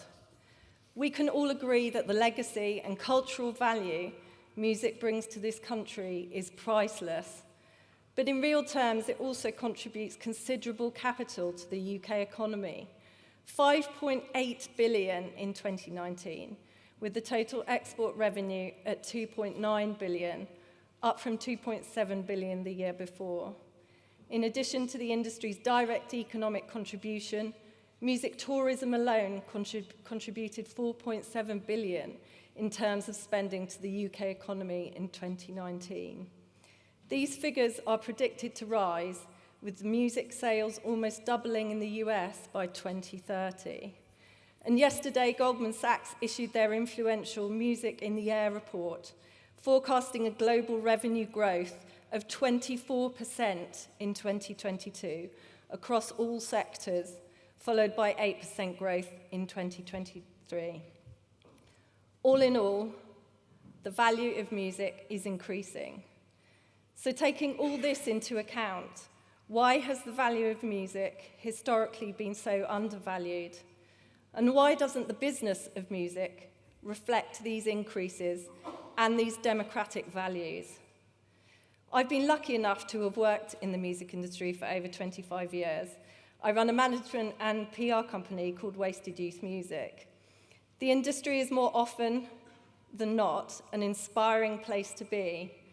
But as a manager and a publicist that represents artists, I've unfortunately seen too many unjust precedents that seem impossible to reform, and a lack of accountability. Isn't it incumbent on all of us to be fairer and to be better?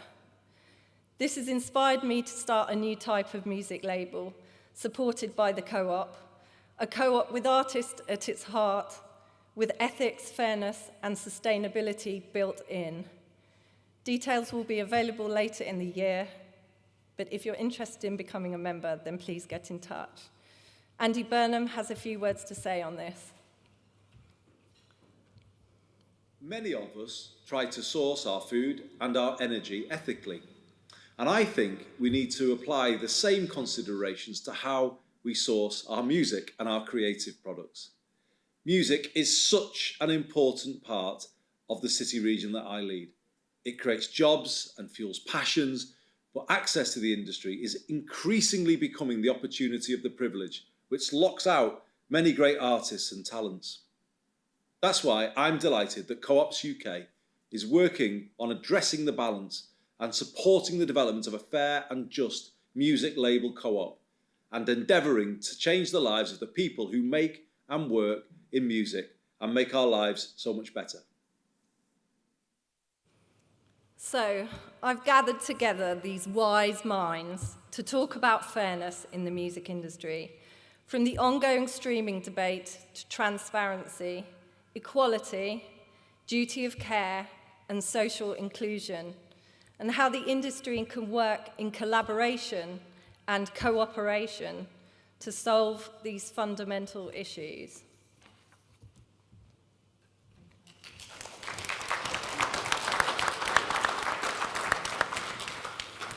Okay, let me just quickly introduce everyone so you know who's speaking. Sarah on the end, you've just met, and you know. Paul, next to her, is the CEO of AIM. We have Victor, who's on the Co-op board, so a bit of a hometown hero, I presume, and he's also the chair of the Urban Development Foundation. We've got Tom Gray, who is the chair of the Ivers Academy. He's the founder of the Broken Record campaign, and known to me and a lot of you first, I imagine, as a member of Gomez. With Terry Tilsley, who is a music tech consultant and also an artist in her own right. I've Colin Young from the Chartered Accountant and from CC Young, and David Martin, CEO of the Featured Artists Coalition. So obviously, and I'm Paul, but there we are. But obviously, a lot of what we've been discussing has made headlines, not just within our industry, but beyond that into national press. And a lot of the reason for that has been, I think, Tom's Broken Record campaign, which has seen, you know, the inside of pop stars' houses broadcast via Zoom into the Houses of Parliament and select committees. Tom, I thought I'd start with you. How open do you think the music industry is to change? And where are the areas where you think there is an opportunity to increase the fairness for the people within it? That's a very difficult question. I think most people in the music industry love music and want to help musicians. And but unfortunately, a lot of the old structures that we have in place are the same ones that we've had since the 20th century. And the relationship between labels and artists are broadly similar to, you know, if you go back to 1958 and the Drifters doing a deal for 2% of the money. We've improved that significantly since then, for the most part. But still, artists are contracted parties who have, you know, we're not protected as employees, we don't have worker protection. There's a bit of a sink or swim, shall we say, culture. And exploitation is the name of the game, and always has been.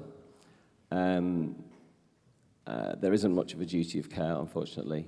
You know, the point is there's always, and we shouldn't overstate it, there's always good actors in any industry, and we shouldn't, and there's some amazing people working in the music business. But unfortunately, you know, there are multinational corporations who are still exploiting the work of artists based on contracts that they signed with them in the 1950s, 1960s, 1970s. And, you know, but these companies don't have any of the costs that they had in the 20th century. They're no longer manufacturing companies, they're no longer distribution companies, for the most part. The digital platforms have become their distribution companies for them. And yet, they're still keeping 85% of the cash, because that's what these contracts say. Now, for me, that's so obviously fundamentally wrong, and probably shocking to you when you listen to some great old record. You turn it on and you stream it. You might expect the person you're listening to get paid that money, but there's every likelihood that they're not going to see a single penny of that, unfortunately. And that's just the brutal truth. So, you know, I suppose the big question is the music industry ready to change? I really bloody hope so, because it's really bloody needed. And I think a lot of people do want to change. And you've seen, you know, I mean, Paul can speak to this. He has members, big companies who have done really progressive things over the years to try and be at the forefront of progress.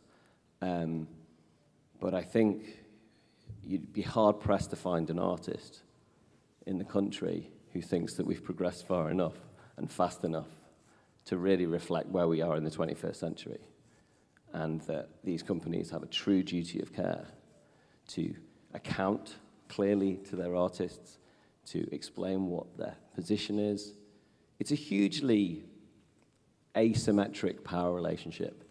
Some kid is good at playing the guitar or great at writing tracks on a laptop, and they are effectively brought into a system where they're contracted to a multinational corporation. Now, if anyone can't see the asymmetry in that, they're not really sort of looking.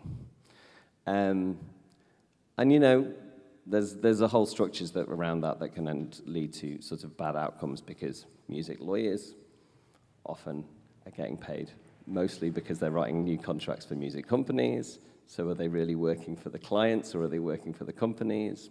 Things can get a little confusing in that relationship. So for me, it's just a very, very pragmatic, even though I can be quite shouty about it.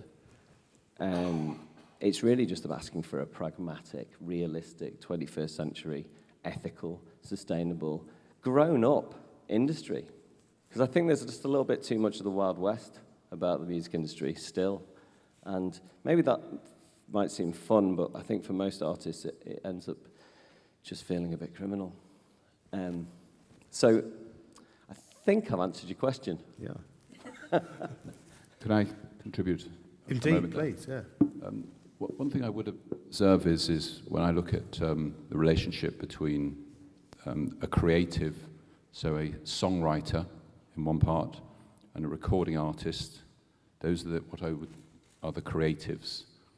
And then you have entrepreneurs, which are record companies and publishing companies.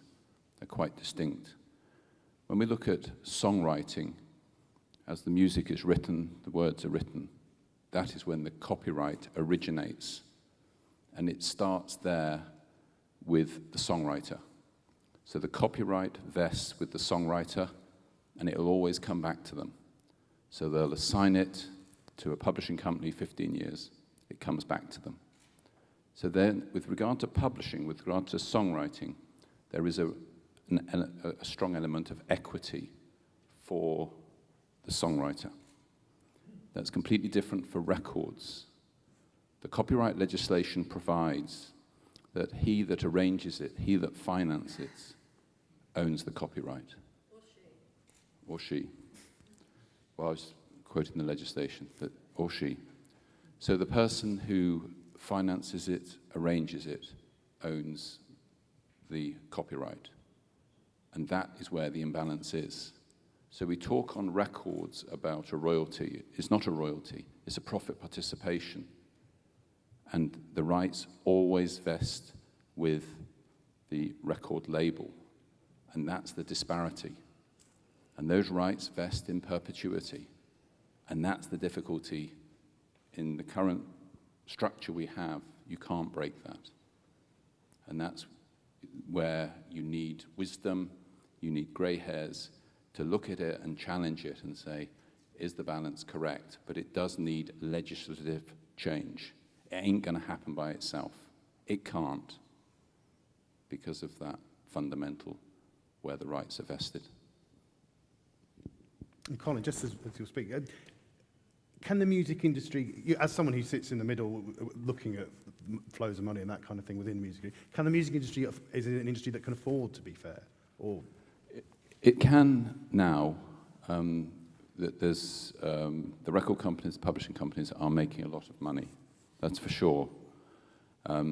So things can change, particularly with regards to streaming, which is what government is looking at.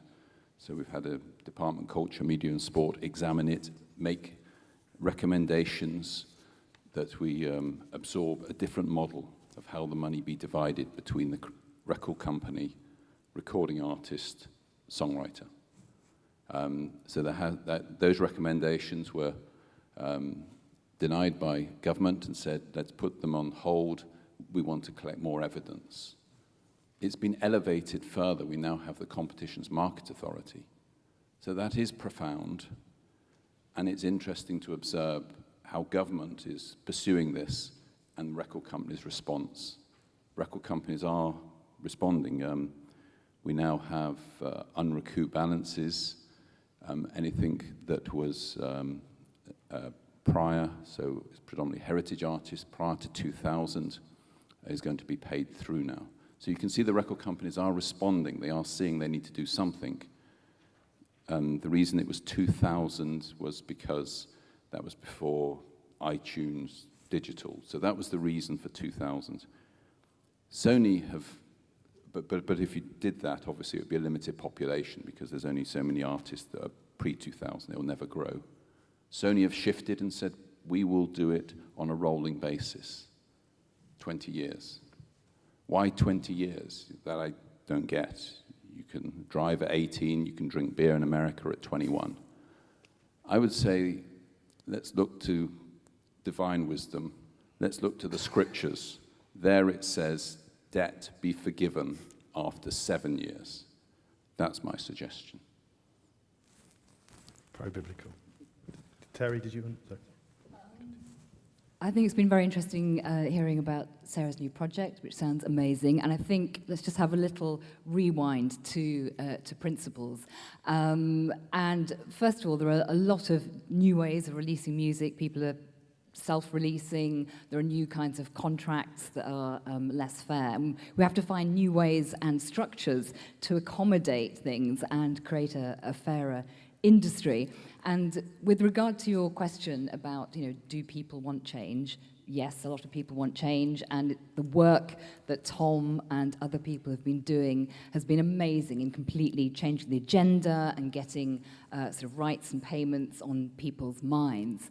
But there are a lot of people who don't want change. They fear it. I've spent a few years as chair and a board member of Resonate, which is a music streaming cooperative. And it means it's set up so that artists, listeners, and workers and volunteers get a share in future profits. And it's what I would call radically transparent. And through my voyages through the industry, you do see that some big organizations that have been going a long time are worried that they may cease to exist if there's change. And also, there can be fear from artists about reprisals if they embrace new ways of working, and that was referred to during the streaming inquiry. And also, let's talk about branding briefly, very briefly, and sponsorship. So all these things that are supposed to be the saviors of the music industry and of artists are also a very convenient way of kind of stopping too much discussion, because some people and organizations are fearful of embracing new ways of working because they think that, if they... I'm trying to find a non-swear word here. If they annoy large streaming organizations, their careers, their projects will be decimated. Sorry, excuse me, I was going to rewind even further, a little bit back to principles. We exist, the FAC exists to provide a collective voice for artists. And I think if you look at, I agree with lots of what's been said already, but if you look at the exploitation of music, that's often been done, to Colin's point, that's been done by intermediaries, not the creators. And I think that's largely been done without the involvement of those creators, whether that's record labels, whether that's venues, whether that's promoters. The artist or the songwriter has largely not been involved. There's been an intermediary. And I think in this conversation, I think if we're going to talk about fairness, I think that actually that there are principles to fairness that need to be considered, but they need to be considered with the involvement of those creatives. And I think there are things like fairness and legality are not the same thing. I think that fairness is about context and fairness is ever evolving. And so I think it's about bringing us into a sort of centralized conversation, bringing creators and all parties into a centralized conversation. And I think that's actually where I would start on the sort of principles of this. And do you get a sense from the members of the FAC, the artist members, of what their priorities are in that conversation? What are the issues that they really are seeking fairness around at the moment? All of the things that we'll probably end up speaking about, certainly about record contracts, certainly about live performances, certainly about the use of their image rights or all of those things, their merchandise sales, and so all of those things are important to artists. Paul, I'm sure, will speak to the new models that are out there, and it'll have lots of members who have different new ways of doing things, and I think that change is happening. It's possibly not happening at the speed that any of us would like to see, but it is happening, and I think if we were having this conversation 20 years ago, it would have been a different conversation. But I think all of the things that we'll talk about are relevant and are of interest to our members, certainly. I also think that one other thing is, I think that sort of resetting the conversation is really important to our industry, because whilst we're worth 5.8 billion in 2019, that's far below what we should be able to generate. That's far below our actual worth. I think we're really going to maximize that by coming together as an industry. I think outwardly the perception of us can be problematic for us making progress. And I think these sorts of conversations and the sorts of things that are beginning to happen are really important in terms of driving that change and maximizing our potential. Paul, you've been referred to a lot already. So I know. Listen, I'm really enjoying actually listening to the discussion. I think a lot of really good and important points have been made. Tom, I think your description of wanting you said pragmatic, grown-up, sustainable 21st century industry, I would only add to that diverse and inclusive, and I'm in. I think, we're so aligned on so many things. I think, when you get into a conversation about what does fair mean, we did this in the government thing, what does fair mean? Everybody's different perspective, depending on where they're coming from, is going to have a slightly different interpretation of fair, and that's okay, because hopefully at some point we'll figure out how to all compromise and meet somewhere in the middle. I think one of the dangers of these conversations is that it's very easy to talk about the music industry as a sort of monolithic entity, the music industry, and talk about labels, and particularly we think immediately of the major labels. And that's natural, in many respects. So my job is kind of advocating for, supporting, and representing the independent music community, which is a whole kind of plethora of SMEs, a very diverse community, from self-releasing artists through to established, long-standing independent labels. It's great seeing Paul Birch here, one of our AIM members, here for Co-op coffee, fair trade coffee, which is delicious. I tried it. Quick plug for a member, of course. But look, I think the other thing is it's easy to think of the music industry as monolithic. It's also interesting to think of deals in a one-size-fits-all way, this kind of old world, big advance royalty deal that was an assignment of copyright, this way you're selling your copyright as an artist. Not all deals are like that. There's a whole plethora of deal types, and I think the exciting thing for me in the industry is that so many different people are doing it in different ways. And I think that means that the solutions are difficult to find, because one solution will benefit one group, but not necessarily another group who are doing things in a different way. It's exciting to hear about the co-op that you're setting up. There might be some solutions that are being tabled that would benefit people on old-fashioned advance and royalty deals, but that would maybe prejudice people who are in a cooperative structure who are working differently. The other thing I was going to touch on, actually, is the introductory remarks today. I felt I could have been at an AIM conference. Everything that was said about working together, being stronger together, cooperating, knowledge exchange, exchange of information, mutual reinforcement, mutual support, aligned interests, doing business with each other, networking. That, literally, it was kind of like my speech from the AIM conference. There's a huge amount of alignment there, and I think resonance with the cooperative movement, which is why I was so excited to come today. And I think the final thing, so I don't want to hog this because there's a lot of us, the final thing I'd say is like most people in the music industry, I've had a meandering walk through it. It hasn't been a straight line. And I've kind of had a taste of it from lots of different sides. So I've worked as an artist, been signed to an independent label. I continue to work as a session musician, so kind of gun for hire, playing my instrument. I've been an entrepreneur, grown my own business in music, in fact, founded a cooperative in music in 2005-04, which we learned some very painful lessons from, and threw up all the complexities and the issues and the questions that you have to iron out to figure out how you can make a sustainable cooperative that lasts. And now I have an academic job with Berkeley, which is about learning from the next generation coming in, hearing what their hopes, dreams, fears, and concerns are, and trying to help them navigate those first steps on their journey and make that a positive experience for them, give them the confidence to find their own way. So I think what I love is that this panel has so many different perspectives on where we are right now, but the message is change is happening. We'd like to see it happen a bit more quickly. I think there's generational shift going on. I think there's also many more voices at the table than there have been in the past in some of these conversations, which is helping the conversation. But I think because of that diversity, it breeds complexity. Ours is a complex technical industry anyway. I mean, Colin, just hearing you scratch the surface of copyright and copyright law, I mean, it's a complex technical industry. So we've got this thing, we've got a complex technical industry with multiple pathways and increasing diversity. And somehow we have to be, all of us, better at having non-defensive conversations about what good looks like. And saying, okay, good for one might not be good for everyone, but let's take it one step at a time and we'll get there. Yeah, I totally agree. And you say that we're not a monolithic industry necessarily, but to the outside world and to government and people who can help change, we are. And I think there's a question about how we present ourselves to the wider world and to government, etc. We should do that better.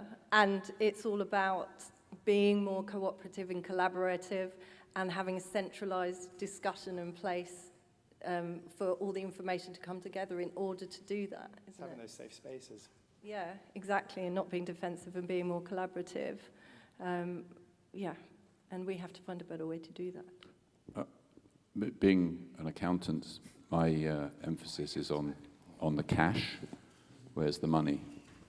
I would say that we're talking about change, and it's things are happening positive. From a financial perspective, that's not happening. There is fundamental resistance from major record companies. Fundamental resistance is not changing. It's not. I agree on a creative level.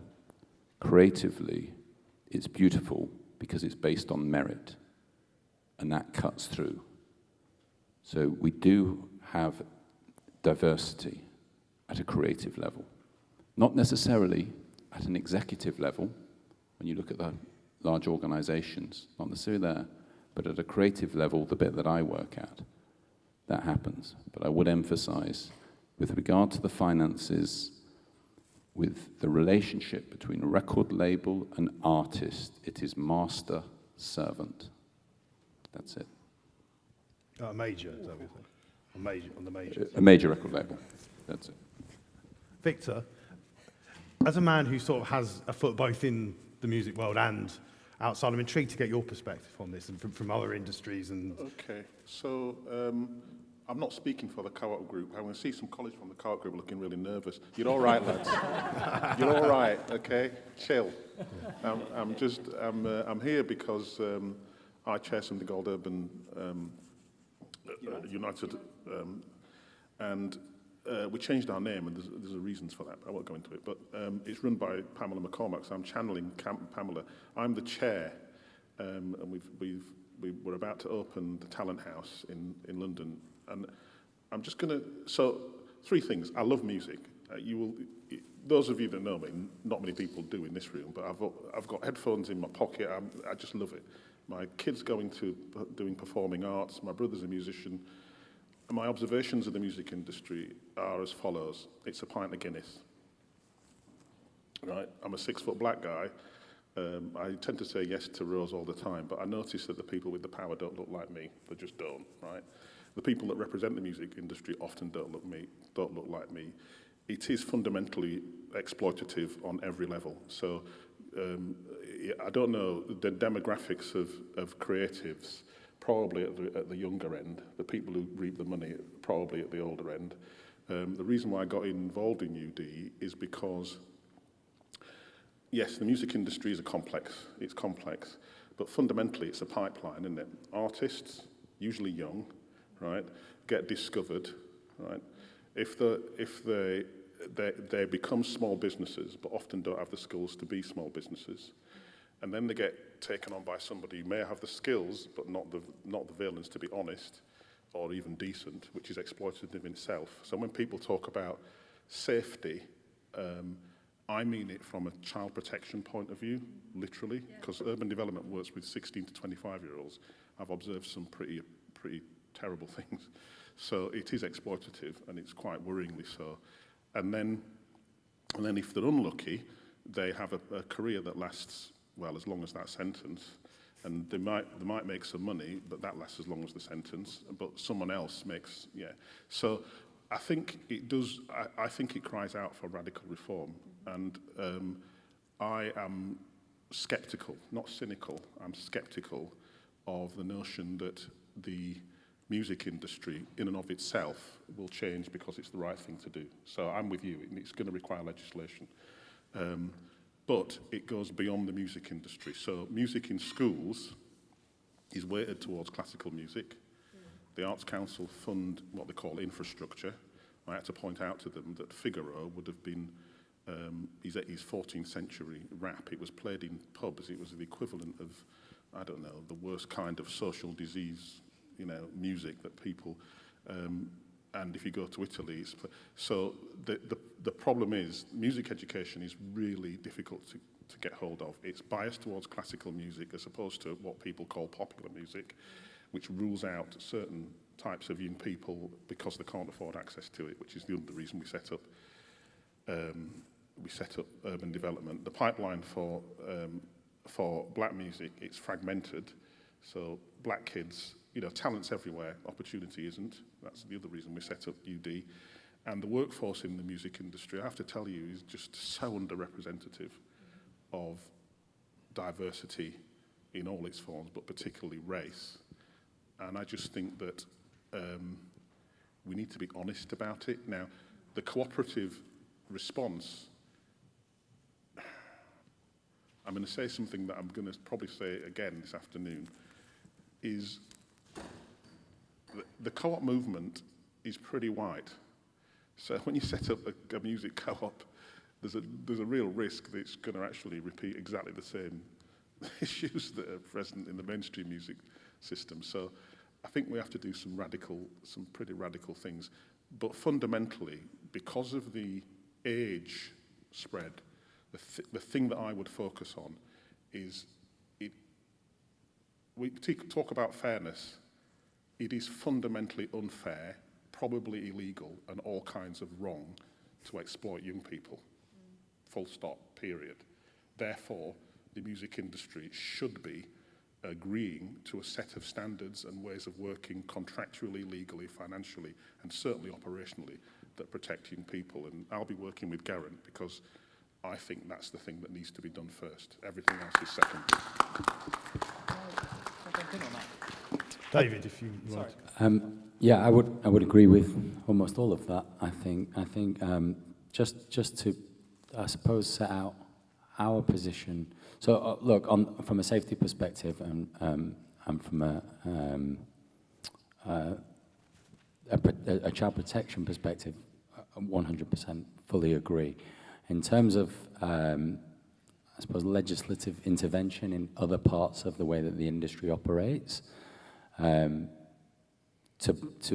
bring fairness, our position is that we would welcome that if the industry can't get its house in order, and we're beginning to get to the point, we're getting close to the point where we've tried, and we think we may not get our house in order. Now, it comes with its own risks, and we've seen other countries implement legislation that hasn't worked very well. However, the FAC's position is, if we cannot achieve what we want to achieve, or what we think we need to achieve, that legislative backstop will be necessary. I think the other point I just wanted to pick up on... David, can I just ask, why do you think that is, that the music industry can't get its house in order? I think there's a great deal of entrenched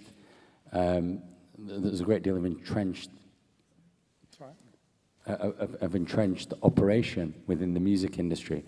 Promoters, venues, yeah, a bit of that as well, quite a lot of that. Promoters, venues, and the traditional label structures are decades old. And I think this conversation has only been happening in the last couple of decades, really, it feels like to me. So yeah, I think that's part of the reason.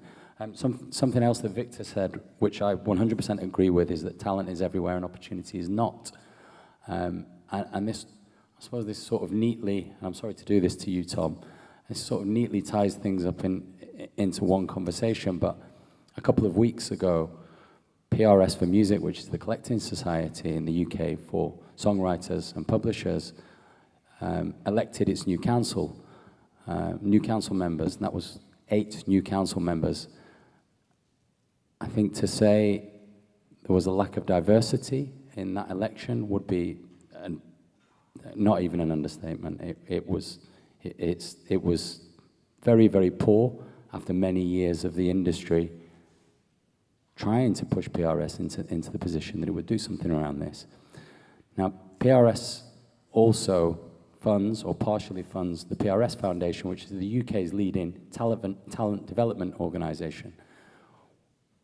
The diversity of projects that PRS Foundation has funded is incredible, and whether that's social class, whether that's gender, whether that's sexuality, whether that's disability, or any other protected characteristics, PRS Foundation has been an absolute success in what it's done over the last 20 years. During that same meeting of the council members being announced, it was announced that the decision was taken to cut the funding from PRS to the PRS Foundation by 60% in 2024. So I think that's an area where, when I'm sort of,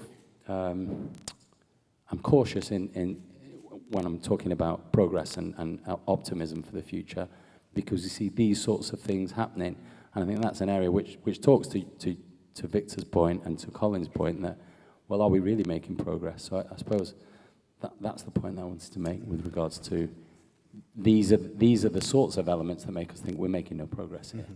Terry, and then I'll pull. Yeah. On the PRS, one of the big problems, it's not all about the PRS. They don't have one member, one vote. I'm a member, I can't vote. I don't earn enough in royalties. So there's a lot of kind of democratic historical deficits, if you like, and that's one of the reasons why it's so important that we build new structures, and with things like cooperative structures, you can hardwire in fairness. You can make stipulations from the very beginning.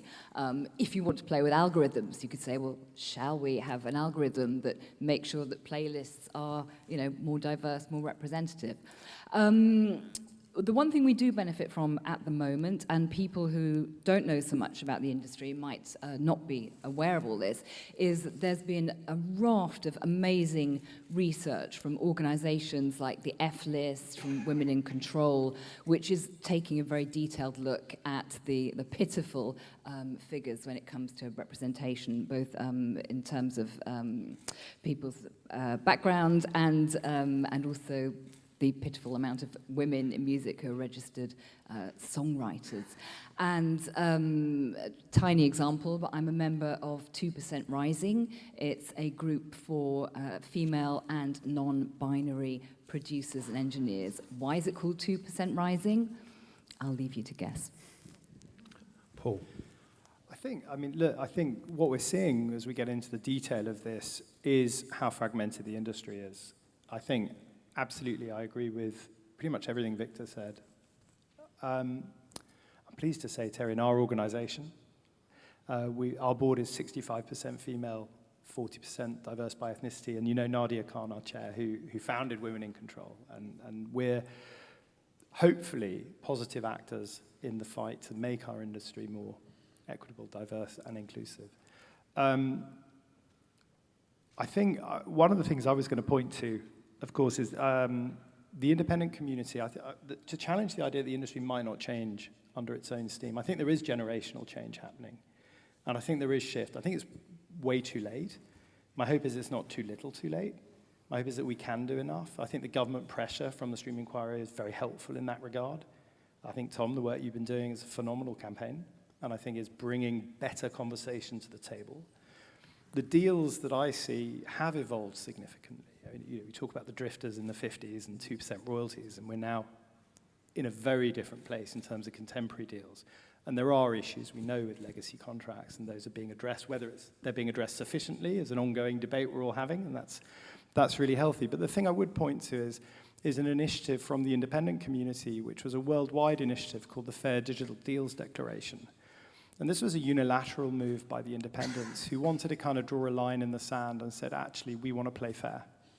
And the Fair Digital Deals Declaration is just a series of commitments that independent labels can sign up to, and a lot of them attach it to record deals, when they're doing them with artists to say, look, we abide by these principles. And that comes to like, if there are big chunky one-off payments that come in from a streaming platform, they share those fairly with the artists. If there are other stipulations in the deal, but it's basically, and I'd recommend, Victor, I don't know if you've seen it, but I'll share it with you after this, but the Fair Digital Deals Declaration is the sort of thing that actually, if we can coalesce around as an industry, could be really good. And one thing that gives me hope is that in December last year, we came up with an idea called the Global Music Climate Pact.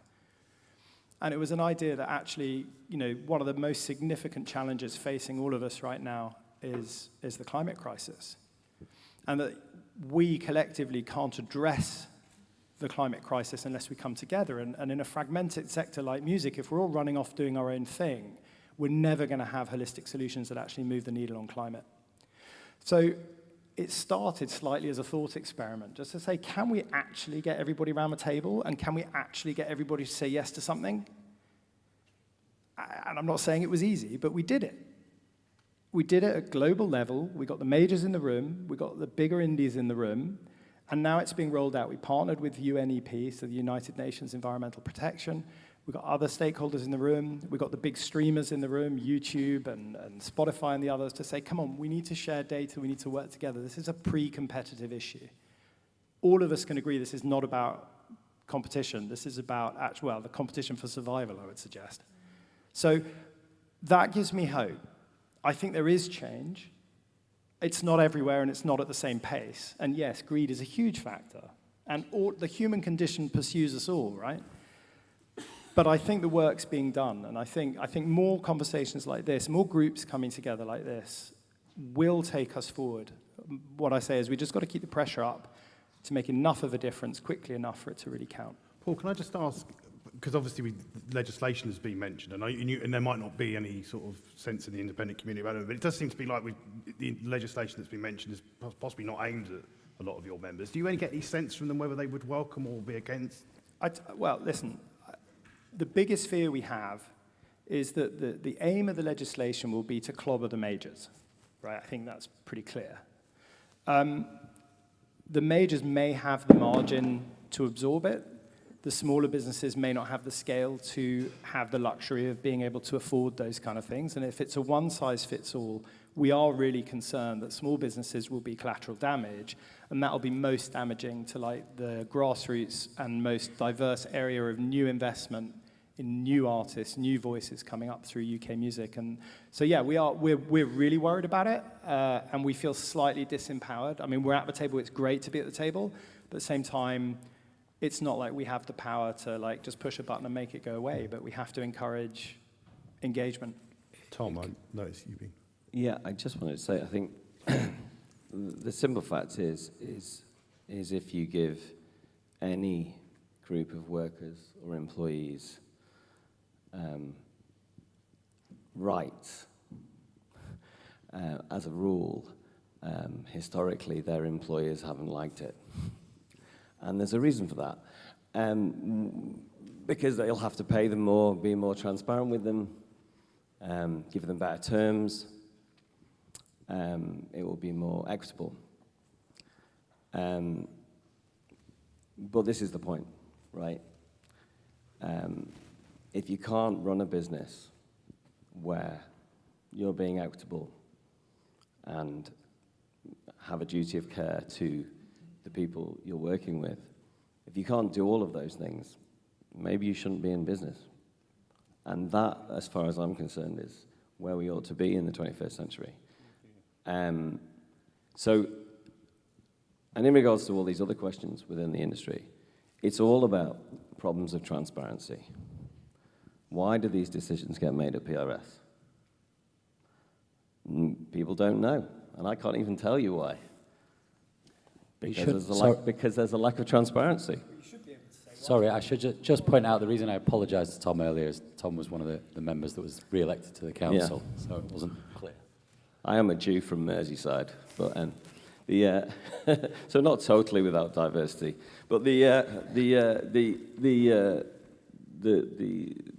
kind of, I don't know, I find a lot of the problems that we have are so structural and hidden and entrenched, that it just engenders anger in the community, and understandably, because people need to feel protected. They need to feel like they've got rights, and at the moment they don't. Most of the European countries have been taking on the copyright directive, which has been giving progressively in different countries writers and performers transparency regulations. It's giving them remuneration protections, and because the UK dropped out of Europe, as I'm sure you're all only too aware, we haven't got them. So in fact, we're actually playing catch-up at the moment.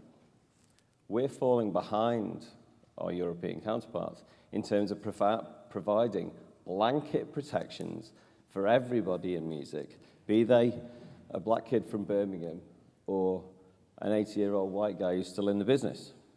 And that's, it's those protections that I think are just fundamental. I don't understand any argument where there might be a good commercial reason for not doing it, but certainly from an ethical or human level, it's like, it's not if, but when. I mean, can I wholeheartedly agree as the father of a kid that wants to go into the music industry, you know, beautiful young black woman. I wholeheartedly agree with you. I think it's unacceptable to argue that it's coming. I'm an impatient person. It should have come like, you know, years ago, really. I think the music industry is probably one of the last bastions of avoiding change. I think there's some things, you know, as I said, you know, let's start with the demographic. Let's start with the fact we're dealing with children by and large. How about legislation that said that any contract or any relationship with an artist under the age of 25, where the agent, accountant, whatever, has no track record or no record of providing proper safeguarding, is null and void. Literally null and void. You would soon get people really interested in the psychological and emotional welfare of young people, both entering the music industry, in the music industry, leaving the music industry, where there is very little at the moment. United Development, I don't know why I said urban development, United Development has a safeguarding officer. We have the means by which young people can be safe in developing their talent. One of the things I don't understand, given the amount of wealth in the music industry, and there is a lot of wealth, it's just really, really poorly distributed, and it's probably, is why they're not doing some of the things that other industries do, which is collectively fund the bottom. Even in football now, there's talk of, you know, hang on, let me finish, because I know I'm displaying my ignorance, but just let me have a go at it. So the idea that the industry might actually put together funds to develop more talent houses with structures. One of the problems is that it is so people at the top keep it and the people at the bottom lose it. And, you know, there are some things that should just be really basic. Safeguarding is the one. The notion, I'll just say something about diversity, because the word diversity is pretty meaningless, and it usually leads to hierarchy of oppression. So, you know, I'm a woman, I'm disabled. I believe in an evidence-based approach, right? So I'm going to say something now that people will almost certainly tell me I'm saying because I'm a black kid, a black guy. I wish I was a black kid, but a black guy. Which is that all the evidence on interventions in diversity in organisations and industries says this: you start with race. And the reason why you start with race is really obvious when you think about it. The last time I looked, black people were women, disabled, LGBTQ+, you get my drift?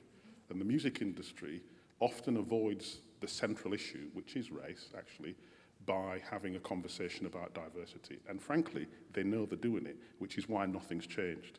So I just think we need to, get real and be a little more impatient and start with the basics. You are exploiting children, that should stop, right? You should have an approach to diversity which is evidence-based. Do that. We should support the upcoming industry, not least because the more talent you have at the bottom, the more money you make, full stop, period. Most industries do that. They have proper schemes to support it. So, you know, it might be exciting to live in the Wild West, but people get killed and it's really stupid. Yes, just to come back in on that, conscious that not everybody in the room is from a music industry background, so to reiterate Victor's point and to clarify what I was saying earlier about the PRS for Music and PRS Foundation. So PRS for Music collects money. Some of that money, quite a lot of money, £700 million this year or close to, some of that money cannot be attributed to who it belongs to for data issues. That money, we believe, should be used to fund exactly those types of programs. However, that money is actually distributed in a fashion that is pro rata, which says, I won't name artist names, but the very biggest artists, you take the biggest amount of that money, despite the fact that it's clearly not belonging to you. So I completely agree with Victor with regards to funding talent. That's exactly what the PRS Foundation is for. And in terms of its diversity, it's exactly what it's been very, very successful at doing. So 8,000 initiatives funded in 20 years. As I say, you should really check out what the work that they've done, but see it, their funding cut by 60%. Sorry, I'm not having a go at it because United Development gets money from PRS Foundation, so please don't stop. And I'm not having a pop at you, right? So my comments were about the industry as a whole.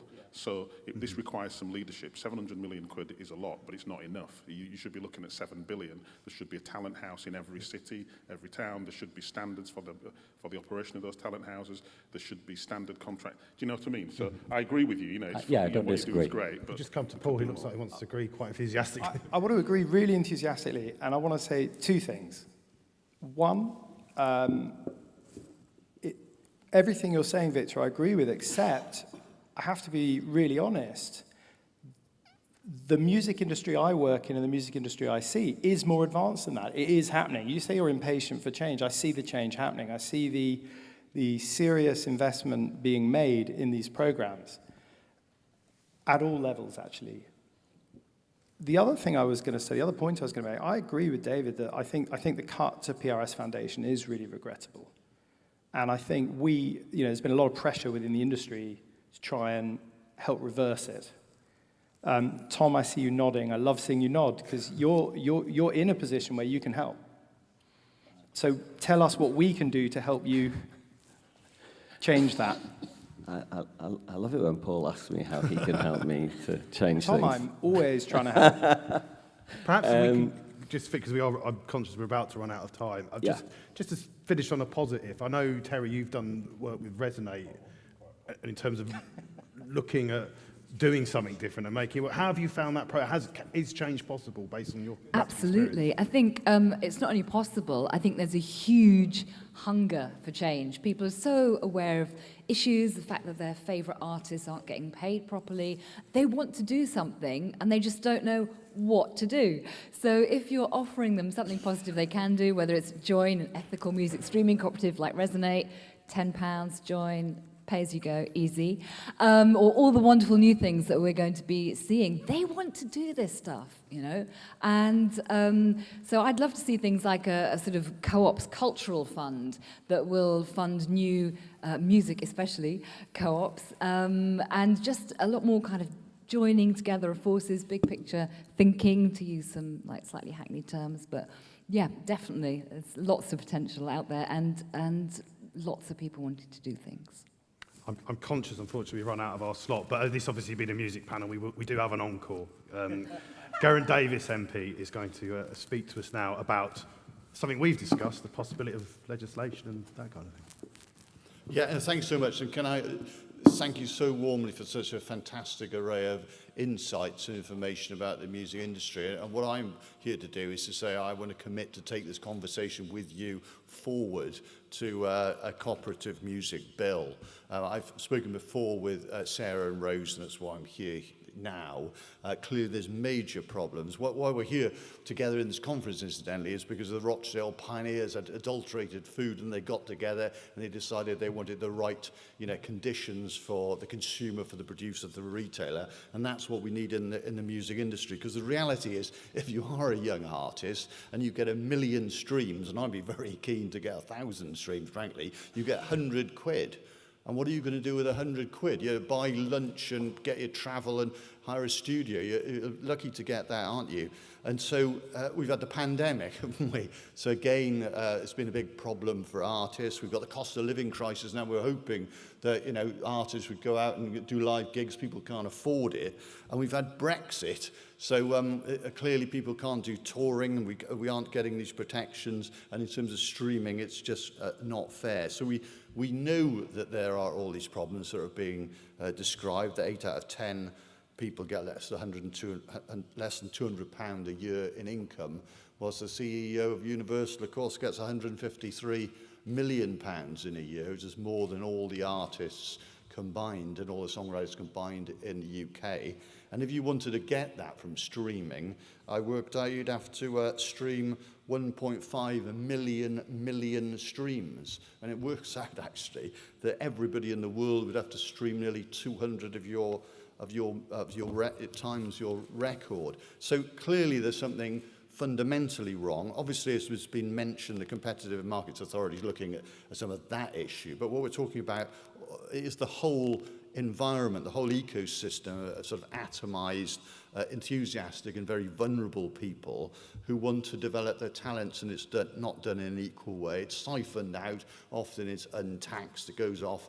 The Exchequer doesn't get hold of it, let alone the artists. It is providing for the economy and jobs, as has been said. It is critical to our Britain's identity, from the Beatles, Stones, Adele, all the rest of it. And it is intrinsic to the happiness of all of us here and abroad, and we need clearly to deliver fairness and diversity. And what I want to say today, as I say, is to bring people together to provide the information and the guidance in a round table and move forward to present a simple cooperative music bill in the first instance as a framework, with a view then to have something more detailed coming forward in the autumn. Obviously, we've got to be aware of vested interests because these huge multinationals aren't going to, as has already been pointed out, they're not going to want to give more money or give more protection. But we want protection. We want to avoid exploitation. We want inclusion. We want diversity. We want stopping abuse, whether it's racial, sexual abuse. We want to nurture growth.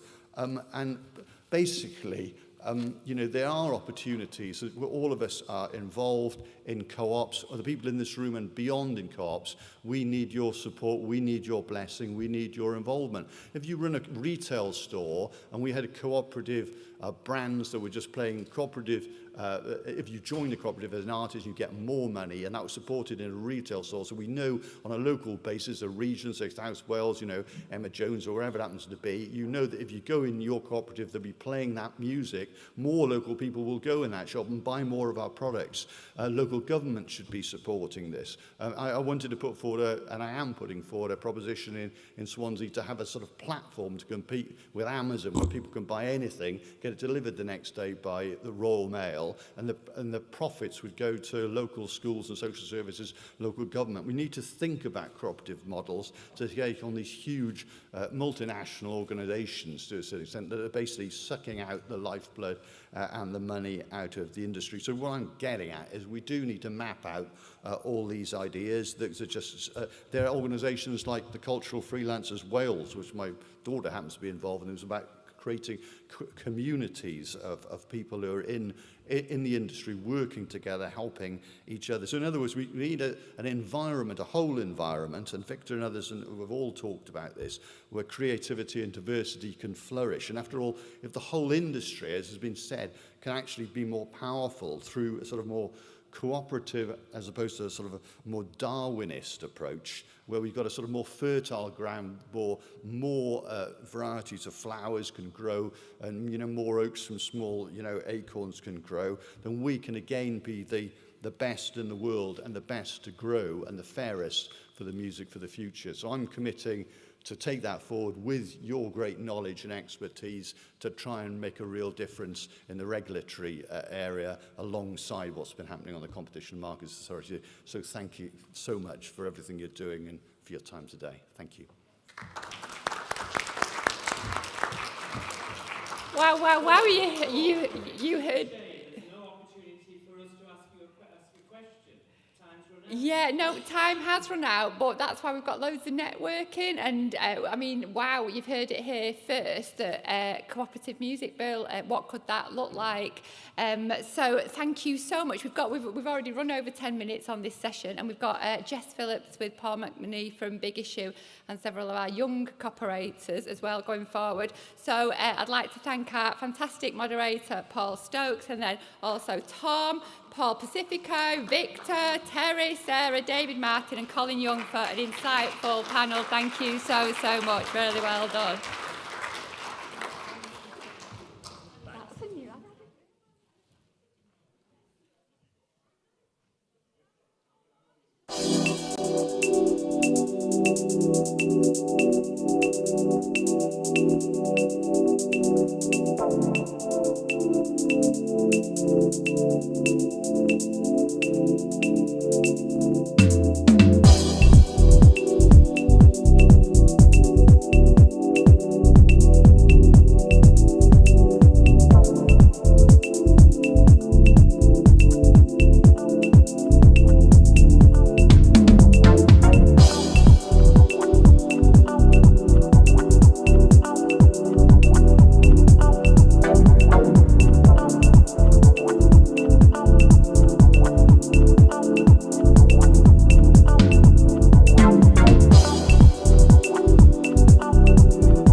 today. A few stragglers at the back there.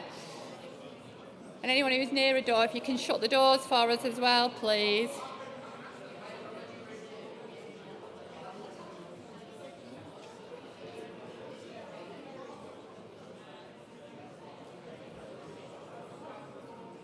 Come on, Rebecca, I can see you straggling there, into the room. We want to run on time because this will affect the timings of our AGM, so we're going to make a start. So welcome back to the final session. If I can get your attention, everybody, please.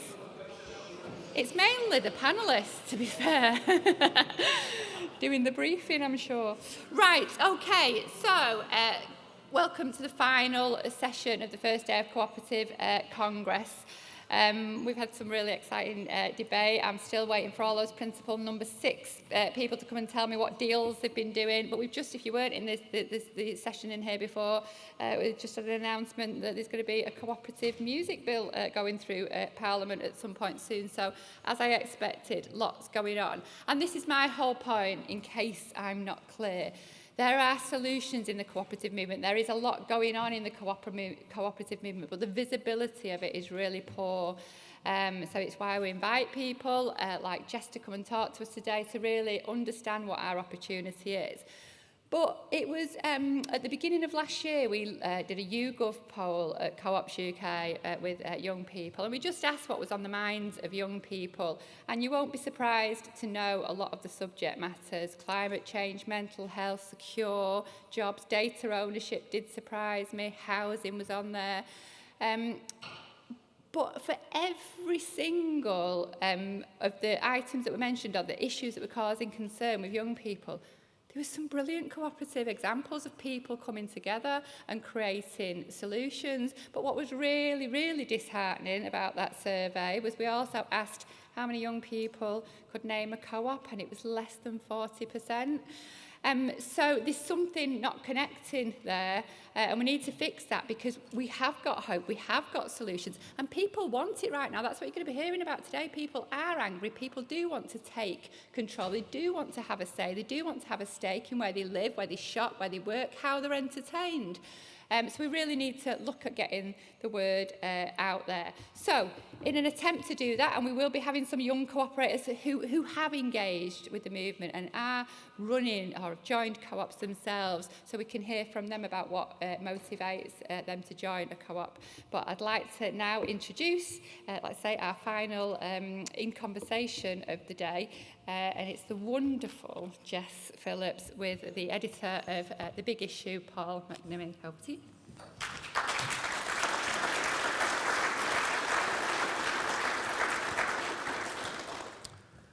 Well, thanks very much for that welcome. I'm delighted to be in Birmingham, which is just one of the best cities. Woo! It really is. I don't mean that in a kind of way to pat you all on the head. People are so great in Birmingham. I always like coming back here. And that's my pitch for the mayor of Birmingham.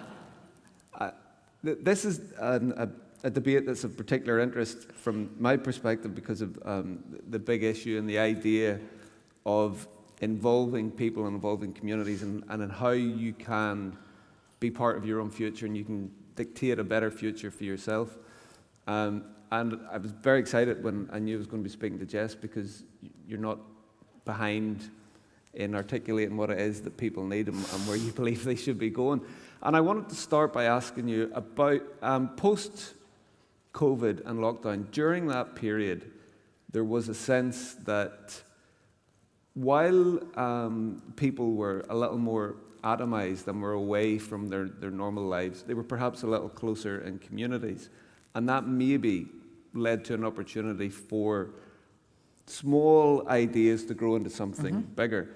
Do you think, broadly speaking, enough of that has been allowed to happen, and smaller cooperatives have been allowed to blossom out of that?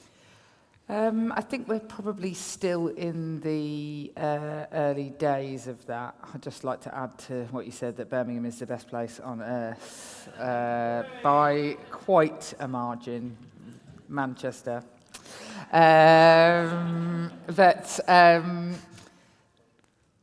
I don't think any of it has been properly harnessed. What we saw during the pandemic, and it's not a universal experience, but it's also not it wasn't an experience that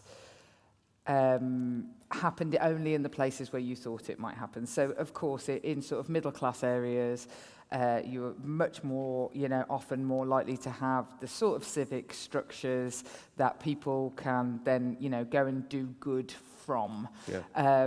And similarly, in places where there's been lots of investment in neighbourhood renewal, where lots of money has gone into creating civic structures in some of the very poorest areas, those two sites I saw in the pandemic totally using the structures that had existed previously to act as a real point to pull more people in and do more stuff within communities and take collective action. However, there were still huge blind spots. Certainly, even just in my constituency, there were parts of it where I had like too many mutual aid groups. I was like, "That all right? You need to hang out together, mutual aid groups in this area, because there's 700 of you." And then other areas where we had to really take people from other places to create them in those spaces. And I think that the fundamental is that it's volunteerism and a sort of spirit of the Blitz and a desire to do good together collectively is not lacking. But it has to, it doesn't necessarily just happen by accident. It has to be organised, and it has to have proper civic structures in place, whether that's the church, whether it's a local community scheme, whether it's a local co-op. And I have to say, I don't feel that it has been harnessed yet, what came out of all those mutual aid groups and activism, to have legs into the future. People are time poor again, of course, which doesn't necessarily help, but it does seem like there's been a bit of an opportunity missed, I would say, in that regard, to then look at the places where it worked, look at the places that didn't have it and had to set it up, and put in place structures that would then follow up on it. Because the places that didn't have it before in my constituency now largely don't have it again.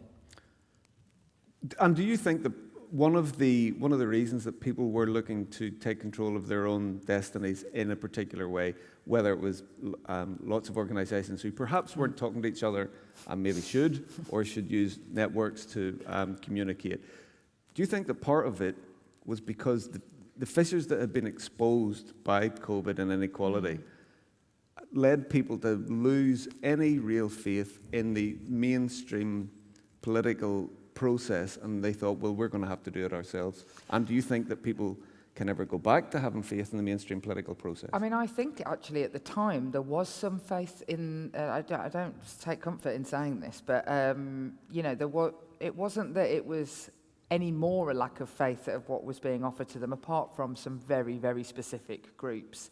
I mean, women seem to be largely forgotten in the early days of what was being offered in the pandemic. And, self-employed people and other groups, childcare providers. There was some big gaps, but I think by and large people felt that it was a difficult situation, but they wanted to do their bit. And the reason that some of it came out of the inequalities, without doubt, like, it was the first time ever in all of my years of political or community activism where people were checking their privilege without being told to aggressively by somebody else. People would say things like, I mean, it's really rubbish and I really wish I could see my mum and dad, but at least I've got a garden. Or, like, at least I'm not being beaten up in my home. At least, I haven't just got, at least we've got each other and I'm not a single parent. Or there was a huge amount of understanding something from somebody else's perspective. But I actually don't even think that came out of inequality necessarily, or a sudden awareness of inequality. It came out of universality. There is so few things these days that are truly universal. And our welfare state was built on the back of the idea of a universal offer for everyone that has been slowly degraded over many years. I mean, like, you know, family allowance or whatever it's called now, child benefit, like things like that that we used to just take for granted as a universal experience of parenthood was a uniting thing that we all thought we would pay for as a country. And actually, I think COVID created, for the first time, for some generations in our country as well, and for most actually that have been born since like 1975, a first genuine experience of universality, of a universal experience that made people feel united with other people and therefore want to help and do things. And what that then bred was the idea of the inequality, the checking the privilege, the understanding the things that you have. But I don't think that the people who set up the mutual aids in my constituency or were doing some of the work in my constituency were doing it because they're like, well, more black people are dying of COVID.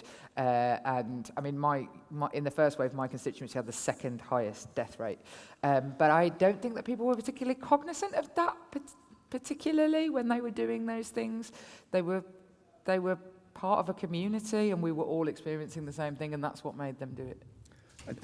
I think your answer is pulling me towards questions towards Partygate and how certain political leaders have reacted post-COVID, but I'm going to leave that for now. We may return in a minute because we're here to look at how we can make the economy work better using cooperative ideas. As Rose touched upon in her introduction, there's a number of different aspects in life and society that are hit by this, whether it is housing, one of the ongoing problems and big issues, whether it's environment, whether it is health, and we will get onto some of that. But through today, we've got a couple of young people who are at the forefront of some brilliant ideas, and they're going to talk to us about them, and we're going to bring some questions to them because they've got better solutions than most of the rest of us. And first of all, I'd like to welcome Amru to the stage, who is responsible for a student housing cooperative in Edinburgh, and he'll talk to us about that now. Amru.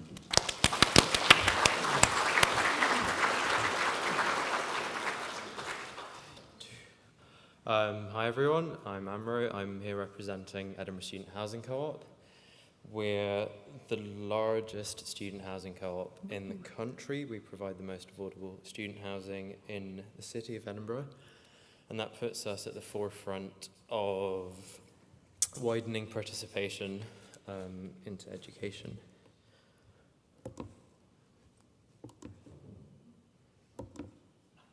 Oh, okay.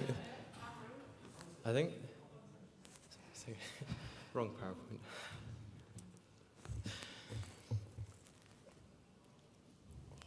Bet you were looking forward to that.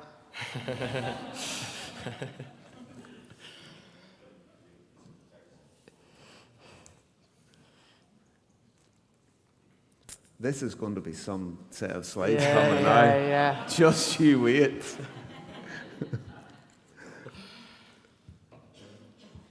You're like the Chris Whitty of the co-op movement.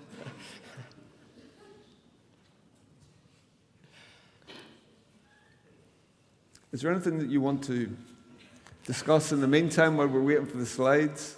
How long you've been involved with the cooperative? So I joined Edinburgh Student Housing Co-op, I want to say a year and a couple of months ago, March 2021. I got involved mostly because I just had friends there who I'd been invited around to their flats a few times. I went to high school just up the road from Edinburgh Student Housing Co-op, and I think I must have walked past it at least 100 times, and I had absolutely no idea what it was or what it was for. Yeah. I think we've touched on that today a few times, engagement of young people in cooperatives. My only experience of housing cooperatives, certainly when I was a kid, was in American dramas. When people live in New York, they say the building's a co-op. And they all have to, that leads to entertaining interviews with people who are going to move into the co-op. Maybe we need to like update the rom-com dramas for a modern Edinburgh so that people know what it is. How are we doing down there? 1 minute. So you had a little bit of trouble getting here. Is there, when you said that you walked past this several times, Are you good? now you can tell us. Yeah. Nice. Yeah, I can tell you. No, it's the same. I was going to show you where it was on the map, but it's still not there. Tell you what, let's... There we go. There we go. Hey. Oh, they put a cat on that too. Just for you. Okay, so here is where we are. We're right in the heart of town. We're about a 10-minute walk from Edinburgh University's main central campus, 20-minute walk from Edinburgh Napier's Merchiston campus. We have 2 buildings. This is the larger of the 2. It houses 17 flats, a mix of 3, 4, and 5-bed flats. This is the smaller of the 2, and you can see the 34 rights houses just down the road there.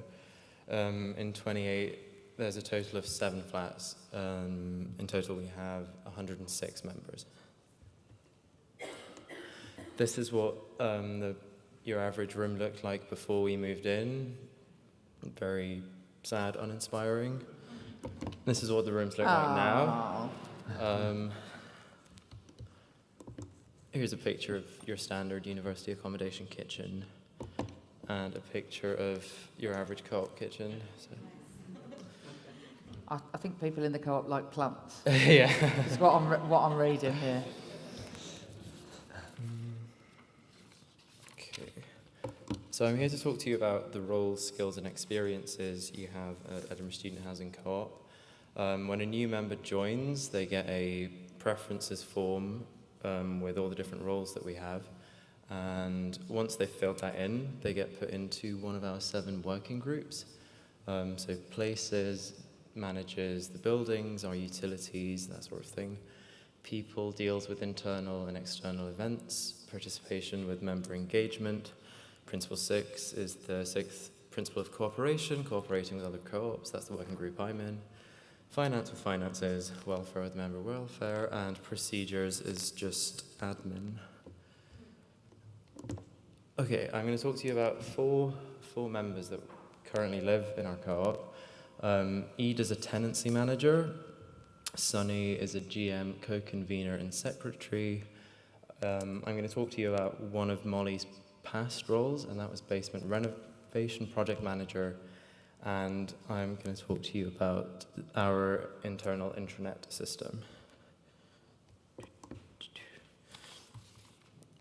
So the tenancy manager role is very much an admin-based role. It's making sure that members have signed their lease, and the tenancy manager does that by having several lease signing sessions throughout the year. They also send out notices to quit when a member's no longer a student, and they keep all of this up to date on a digital database. So lots and lots of highly employable skills.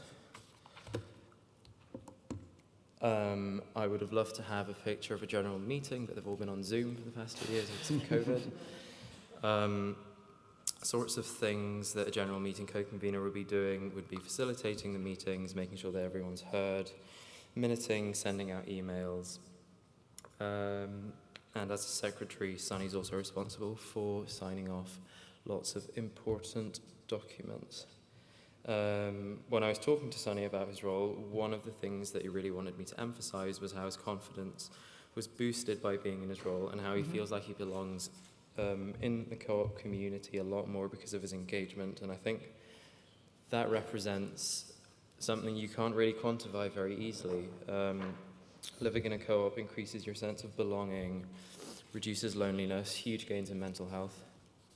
I think Sunny's going to be leaving the co-op with an experience that he'll be cherishing for the rest of his life, and I'll be the same, and that's not really something you can find outside of a cooperative housing project, I think. Okay, the 34 basement renovation project. So when we first moved into the building, our basement was just this dark and sad concrete car park. But after a couple of years of very hard work, it is now a thriving communal space. Here are some pictures of the construction process. So that involved laying floors, insulating and fireproofing the ceiling, building a kitchenette. More construction pictures. And here's what it looks like now. A very happy project manager. Here's the basement in use. This was a recent gathering that we had for Students for Cooperation, which is a federation of different cooperatives from all around the country, bringing together housing and other kinds of student co-ops.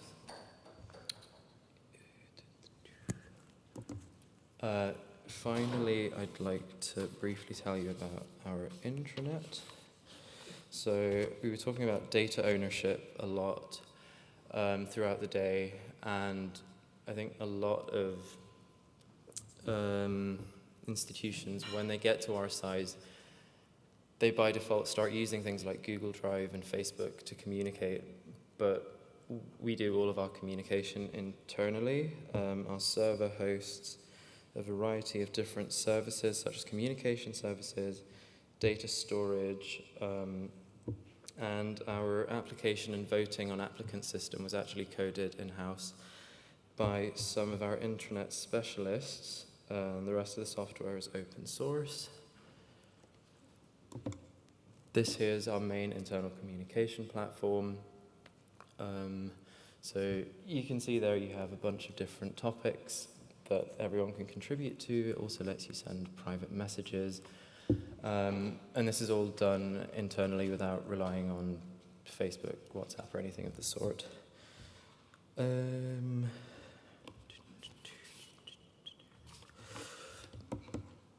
That's our data storage software. And I think that's me covered the 4 roles in the presentation. I've also done 3 roles in my time at ESHC. I was a maintenance responder for a bit, and that involves going around to flats, doing small jobs on stuff that breaks. I was then one of the budgeters. I think that was my main experience at Edinburgh Student Housing Co-op, so that was working on an annual budget for the next academic year. And now I am a delegate to Student Co-op Homes, which is another federation of co-ops which aims to acquire more housing to lease to students. Yeah, that's it from me.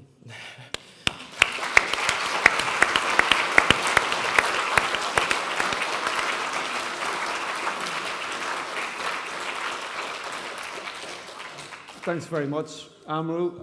I have a couple of questions for you, if I may, and then I'm not sure if anybody in the audience has a couple also. Mm-hmm. When you mentioned that you walked past and never noticed it for a number of years. So when you went to university, was it the companionship of the cooperative that appealed to you, or was it the cost? And basically what I'm asking is, how much does it cost to stay here? Yeah, what's the rent? It was a bit of both.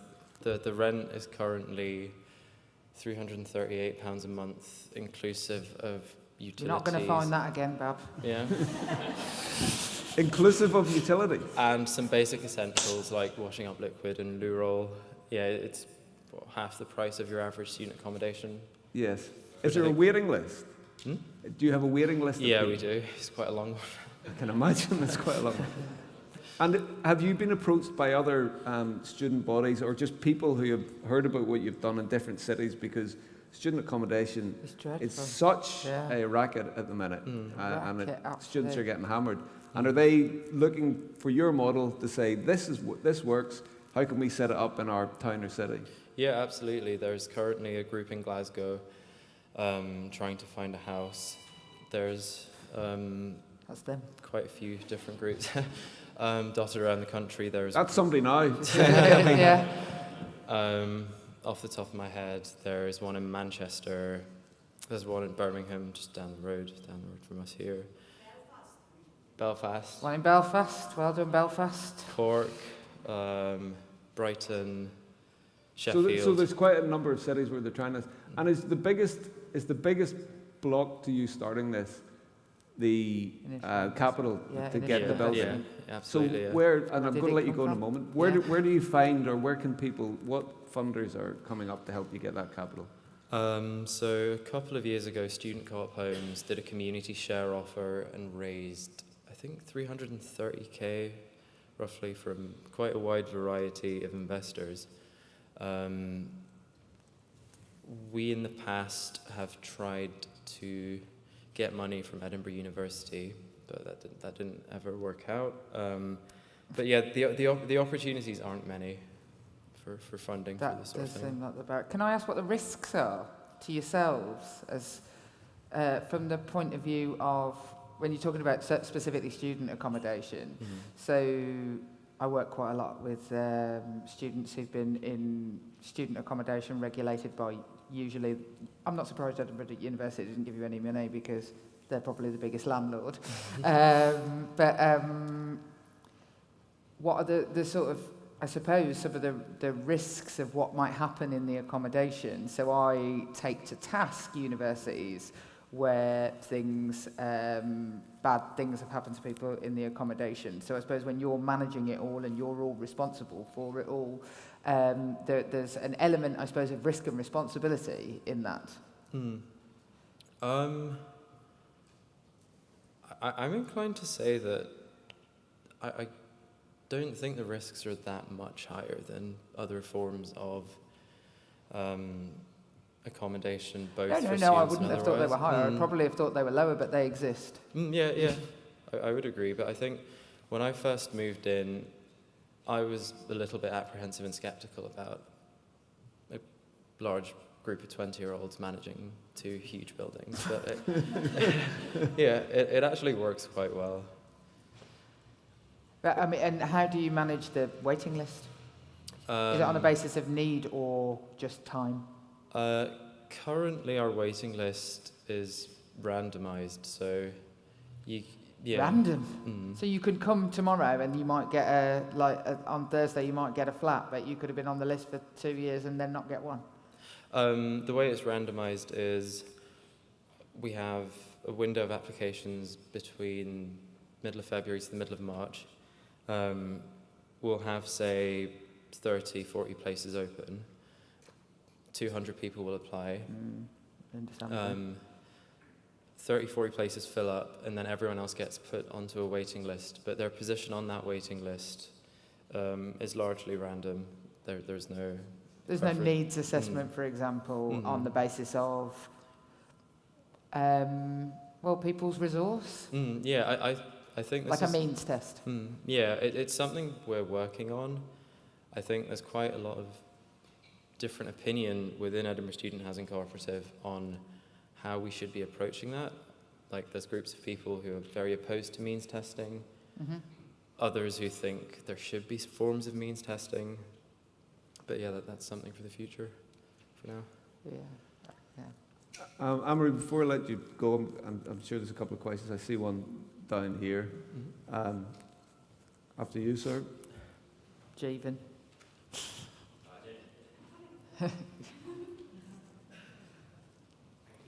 Thank you. Really good presentation, really interesting. My name's Jim Jones. I live in Birmingham. I actually went to your co-op about 7 or 8 years ago when I was a student, just because I heard about it, and I thought it was fantastic. And I think you were just working on your basement, so it's great to see it's progressed.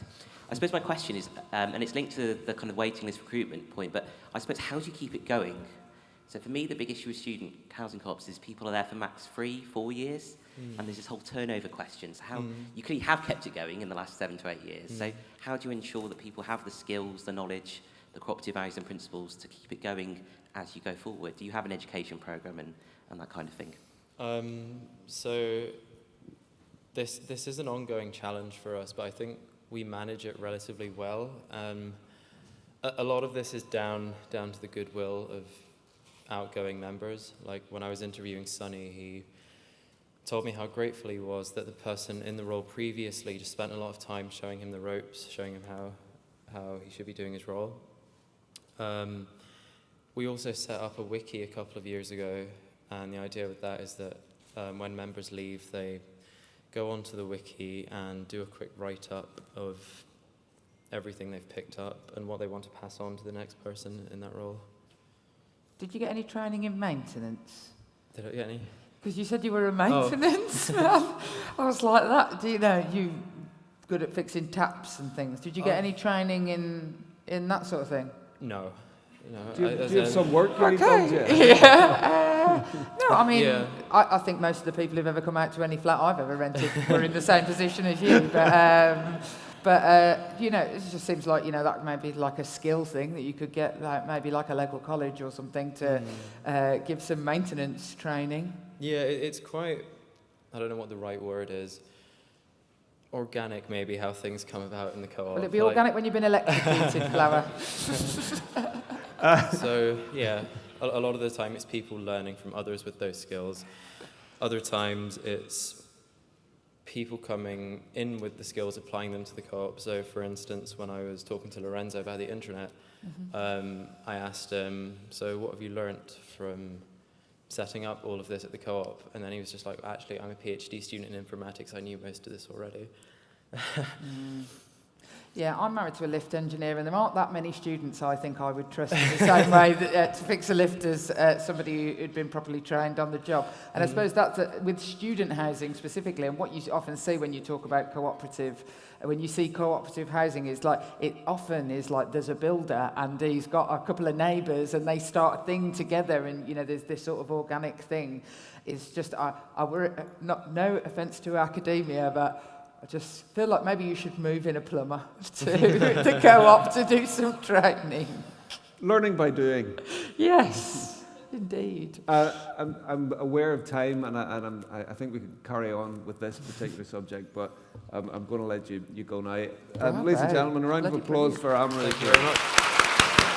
What amazing thing! I think I was a little lazier when I was a student, rather than converting a basement or building a dinette or whatever it was you were building. I think it's amazing.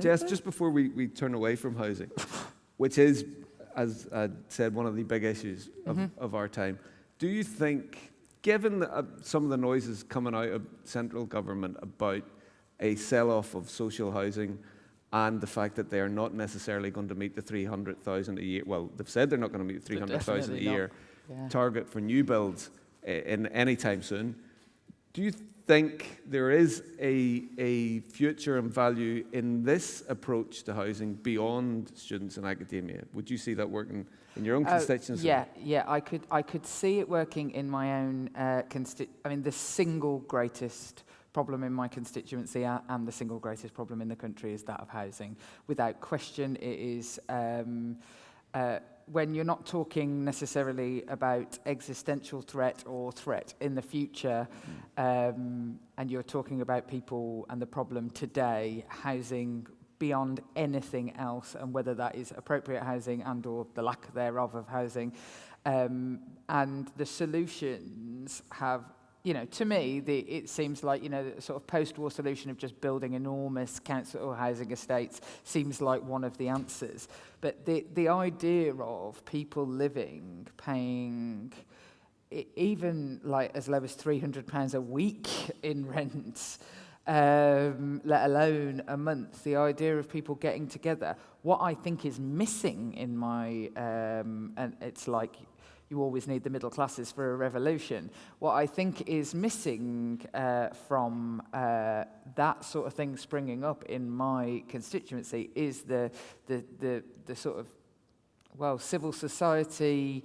The capital, you quite rightly point out, is always going to be the barrier. But actually, the idea that that is possible, that such a thing would be possible. Now, there are housing co-ops in the middle of big council estates in Birmingham, in fact, that driven usually by, in the case that I'm thinking out, is literally a woman called Linda. Every street needs a Linda, and it's about how we make people believe that it's possible, because the idea of what you have just presented to most of my constituents is terrifying, would be terrifying to them, but it is obviously a solution. It is obviously one of a pattern of solutions, but the idea as well that even that they would have responsibility for other parts of the system would feel like, because when you've been failed by system after system, when you ring the council and nothing gets done, when you ring your landlord and nothing gets done, you start to just fundamentally have a distrust in systems altogether. And so the idea that they might be responsible for one it's a huge emotional thing to get over, but it is, you know, that's why you need basically one woman who's like, or one man who's just like, oh, sod it, let's go to hell in a handcart and just give this a whirl, let's push it forward.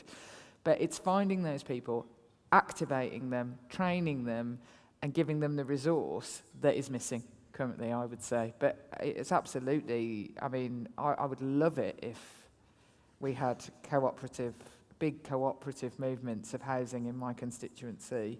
It would change, and those people are there, they just don't believe they're there yet.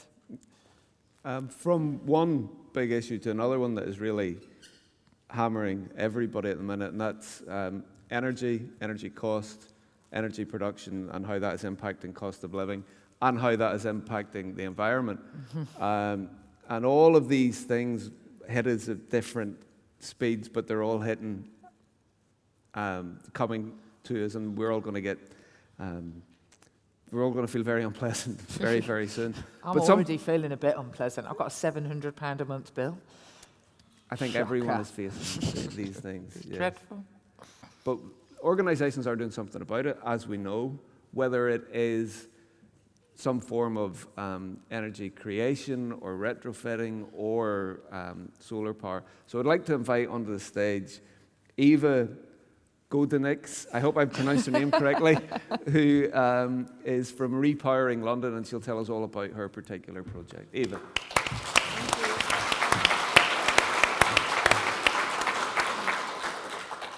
Thank you. Oh, that's a lot of people. Okay.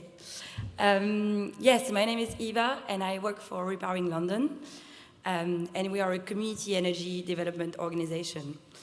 I'm going with a slide-free approach, by the way, so it's just going to be pictures and me talking, trying something new. So community energy, it's when a group of people get together to own or to manage or generate energy systems. So it can take many different forms. It can be people installing solar panels on a school. It can be people doing a retrofit project on a housing estate. It can be installing LED lighting in a sports center. Really what matters in community energy is that people own the system and the community gets a financial benefit from it. So at Repowering, what we do is we help communities set up projects like that. And we also think it's an amazing opportunity to create jobs, to have training, and give people employment opportunities, and really to learn about this sector, which we don't necessarily know much of. Although energy is essential, we all need it to live, but it's not necessarily something that we engage with a lot. And that's one of the reasons why I think that community energy is so relevant with what we're going through at the moment.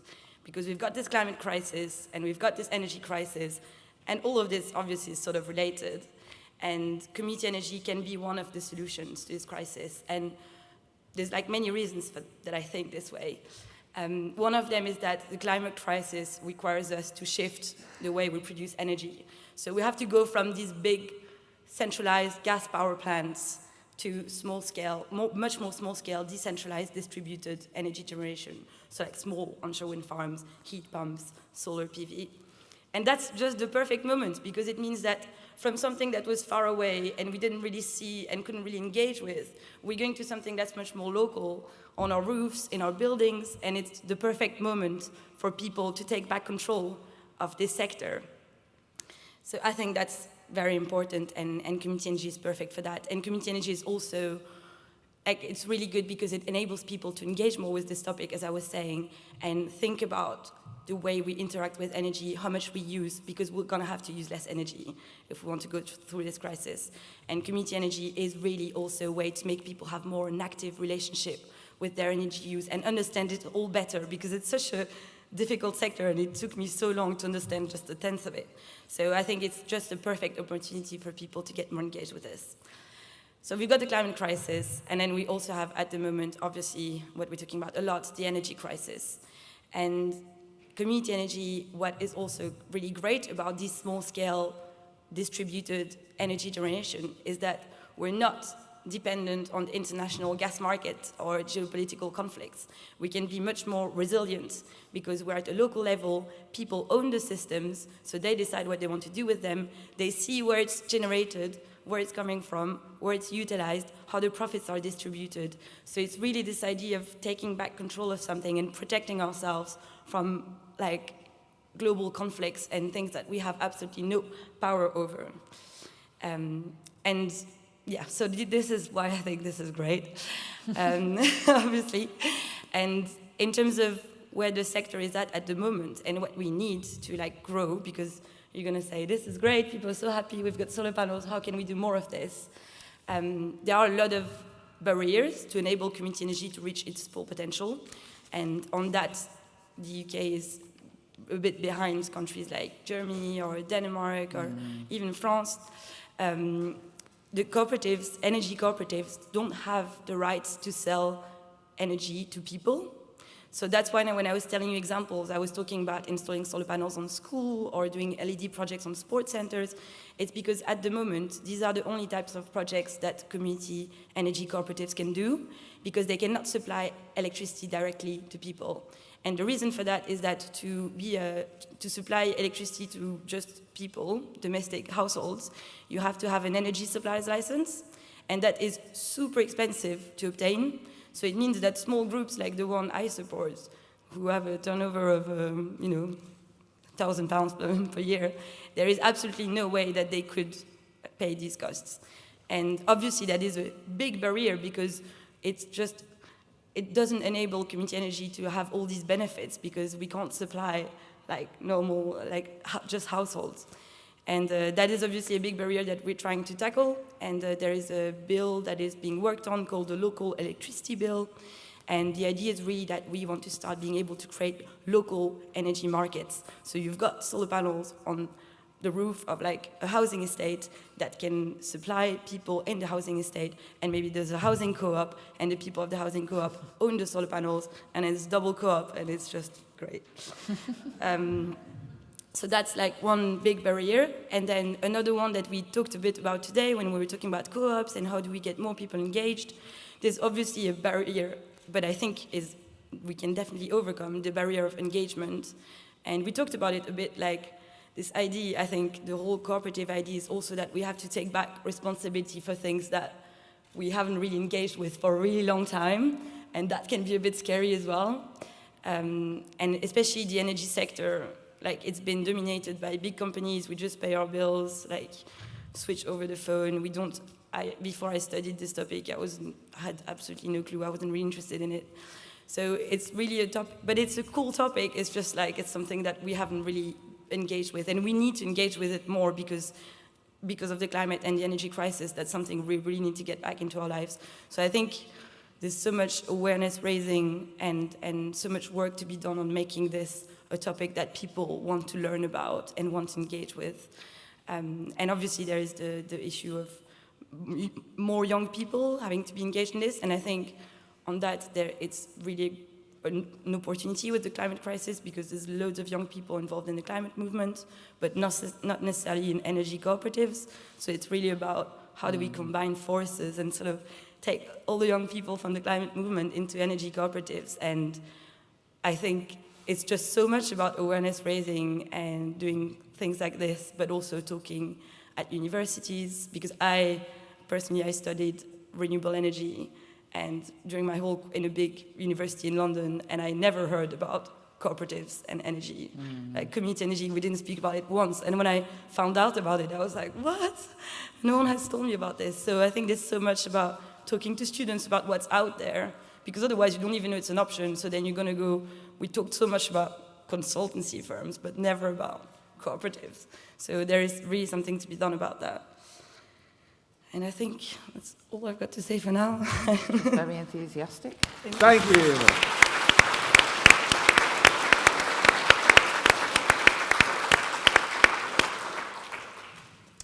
Before I open the floor, I wonder, could you tell us how many groups or organisations have you helped install solar panels and generate electricity so far? So we are just in London, and we have helped set up 8 community energy cooperatives so far. And I think where community energy is maybe a bit different than housing cooperatives, for instance, is that it's really complicated projects, so you're always going to need that sort of one organization working in hand with the local cooperative, because you can't just, we have a lot of amazing volunteers who know a lot about community engagement and they know a lot about energy, but it's one thing to know about that and to be able to negotiate a power purchase agreement with a site or something. So community energy, because of the complexity of energy projects, is really a sector where you need some organizations like us who can work as sort of facilitators or advisors. So these 8 co-ops that we've co-created, we're still very much working closely with them, like a little bit like a mom and teenagers. Like they're like independent, but it still needs support because of the nature of energy projects. But so yes, to answer your question, it's 8. Sorry. Yes, it does. Thank you. There's a question from the audience down to the right and one right in the middle. We'll just, if we can go here first.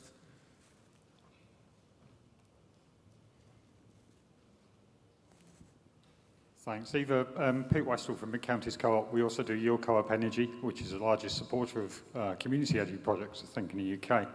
That was brilliant, and I'd love to talk to you. One of the things Rose said right at the start of this is about the power of networking, and I would absolutely love to talk to you afterwards with some of the team about what we can do to work together. But I think you're spot on. Everything you've said, this has got to be a people-owned industry, really, and we've got to take back control, and everything you're doing from a young person point of view, exactly what we should be doing. So, great job. Thank you. Thanks. Yes, let's chat. Thank you. I'm sure I heard that phrase, take back control, somewhere else before.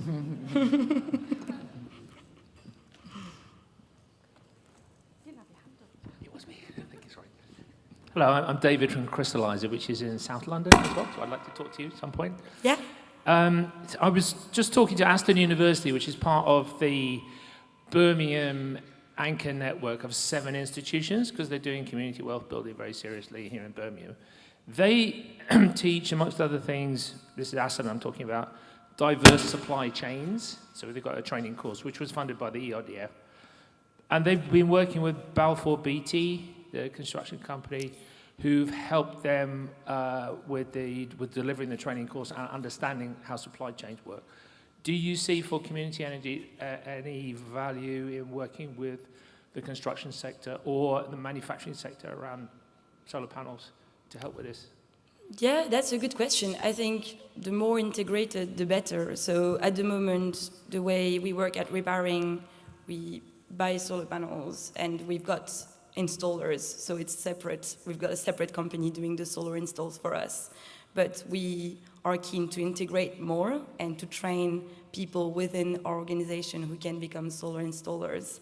So I think, in general, trying to integrate things together. So to answer your question, collaborating with manufacturers or construction companies, even when a building is about to get built and this is the perfect moment to start thinking about solar panels, how can we make construction companies think about energy cooperatives, for instance? Because that's a big question, right? Because so often in London, I pass by a building that's, in development and getting built, and then 2 weeks later, and it's finished, and I see solar panels on the roof, and I'm like, no, why not? They didn't come to us.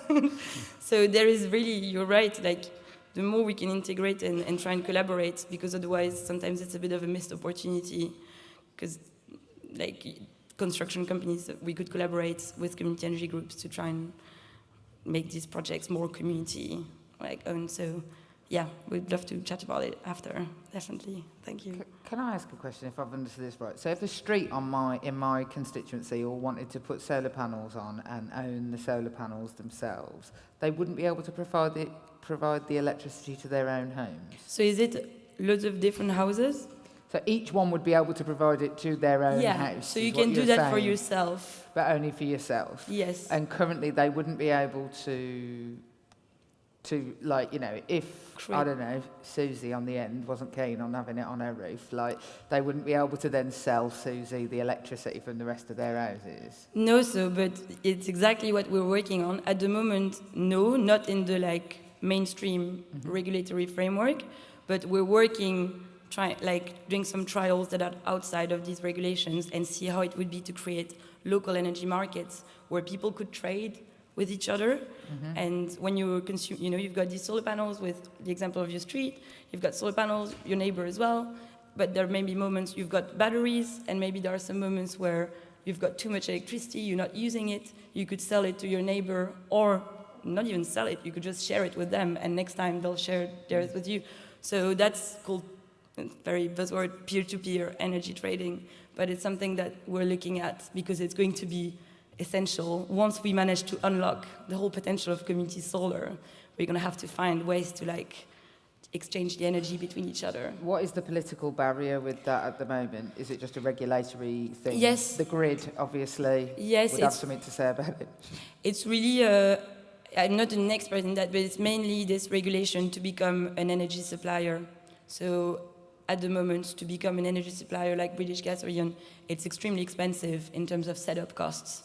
And so small community energy groups can't cover these costs. So that's why you've got only big companies or, like, startups who get a lot of seed funding, but it's not made for cooperatives. And there's a bill in Parliament, the local electricity bill. I'll look for it. So I can tell you about that later. There's a lot of bills in Parliament. There was one about throwaway barbecues the other day, and I was like that. I'm not sure. I think I'm for throwaway barbecues. Maybe I'm against them. No strong feelings. But the idea of the local electricity bill is that the costs to become an energy supplier should be proportionate to the revenues that you make. So if you're a small community energy group, you should be able to supply people without having to pay these huge costs just because you don't make much profit. Yeah, that seems fair. If there are no, there's one for, this will have to be the final one because we're going to have to gallop through towards the end. So you were saying something about energy in schools and in government-owned land, like fields and things like that. So a lot of schools' funding, sometimes they go towards energy, and especially with the cost of climate crisis, that will become a lot more expensive now. So lots of schools, they'll be running out of, like, funding for, like, books and things that they need, and there'll be staff shortages. Would you suggest that we should, build solar panels and things like that for schools to kind of make them easier? And what are the barriers behind that, political and economic? Yeah, definitely. I think we do work with schools, and we've installed solar panels, community-owned solar panels on schools, and it's a really win-win situation because the solar panels, the schools don't have to pay for them because they're funded through community shares by the people living around the school. So they don't have to pay for anything, and then they get the solar panels on the roof, and then the solar cooperative sells the electricity to the school at a discount, and we also create a community fund with the rest of the profits that can be used to help the school with other issues, for instance. So we've done that with the school, and with the community fund, we supported them with, like, paying for, like, arts materials for the arts class. So I think we should definitely do it. And in terms of barriers, it's sometimes, obviously, schools are so busy, so sometimes it's really hard to find the right people. I would say for our projects, sometimes it's, like, a bit too good to be true. People don't really take it seriously, like, what? Solar panels for free, discounted electricity, how? So it's sometimes hard to be taken seriously in a way, because when something is free, people don't take it that seriously. And I think also just the lack of time is such a big barrier, because people are already overwhelmed, and you really need to find a champion to, like, carry forward the project within the school. Eva, you're dead right. There is a lack of time, and we Yeah. are being rushed off. A round of applause for Eva, please.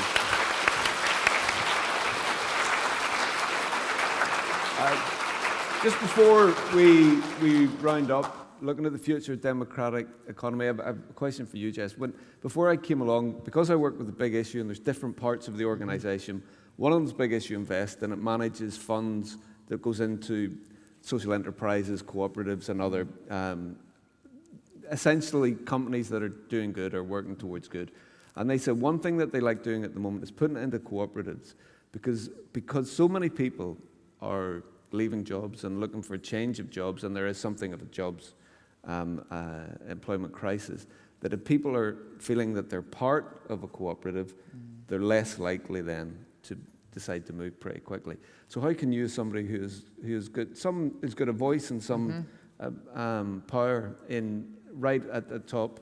How can you take that particular message to government and to Westminster and say this is a way to address so many of the big issues we're facing? I mean, I don't think it's.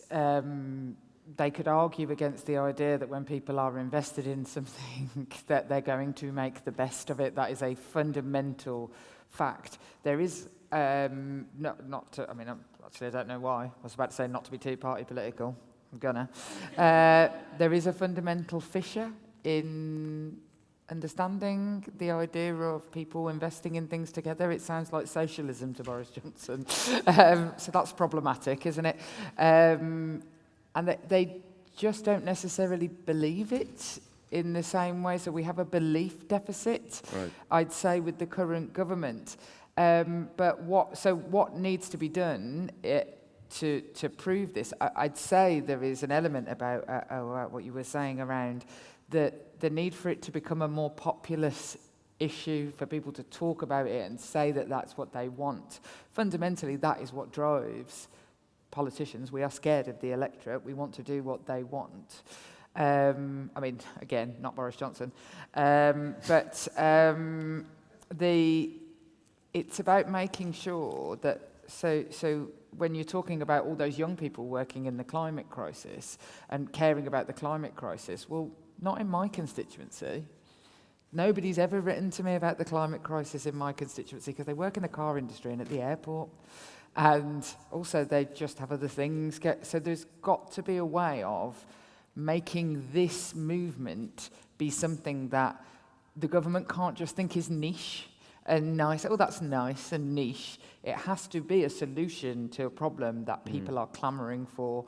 And then people like me can argue for it all day long, and you cross over that bridge where they just have a genuine belief problem in the idea of collectivism.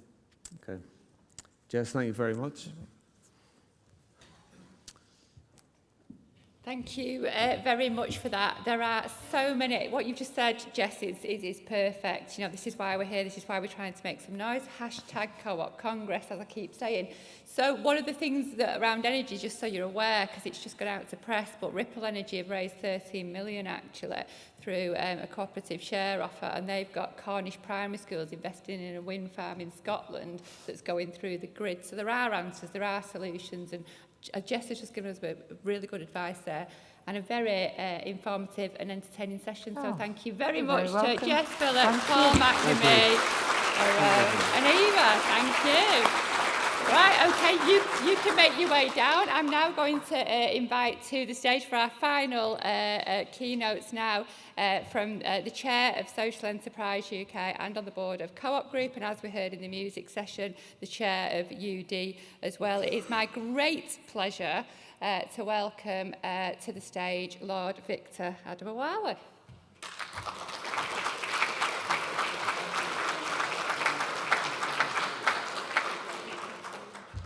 All right, okay. I'm just checking out what I'm doing. Hello, everybody. It's been great. I've been sort of talking to a few people in depth and trying to understand more about co-ops. We're about to hear a video, aren't we, from Shireen, who is the new chief exec of the Co-op Group on whose board I sit. I always say this, I said this at the session, for those people from the Co-op, don't worry, everything I say is personalised, cannot be recorded. It's just so you're worried. Shireen is the new chief exec. She was appointed a few weeks ago. She's already got cracking on some of the key issues around co-op commerciality. I've got to know her really well. She's committed to the co-op movement. I mean, she is absolutely aligned with the co-op movement's values and those of the group. She can't be here in person because she's got COVID. Right, so those of you wondering why she's not here in person, it's because she's got COVID. But she was so keen to contribute to this debate that she arranged for a video to. So, without further ado, let's hear Shireen Curie-Hack talk to you. Good afternoon, everyone. It's such a privilege to be here with you virtually today to represent Co-op Group. I'm really sorry that I couldn't be with you in person.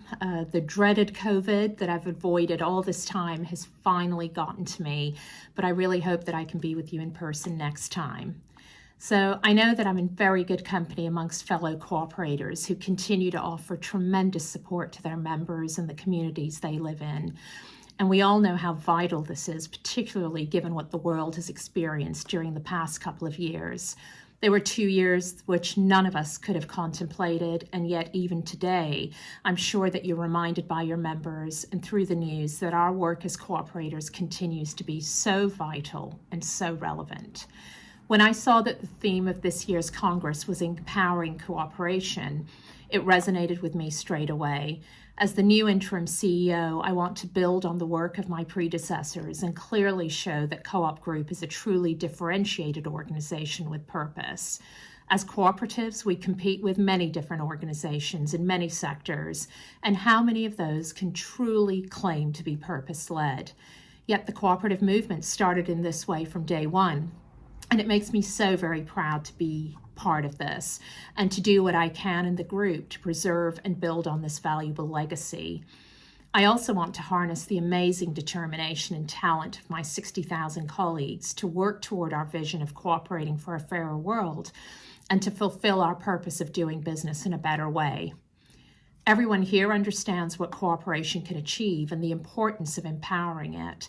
And it's great to see matters being discussed right now as part of the ICA consultation on cooperative principles to ensure that our principles continue to be relevant in the modern world.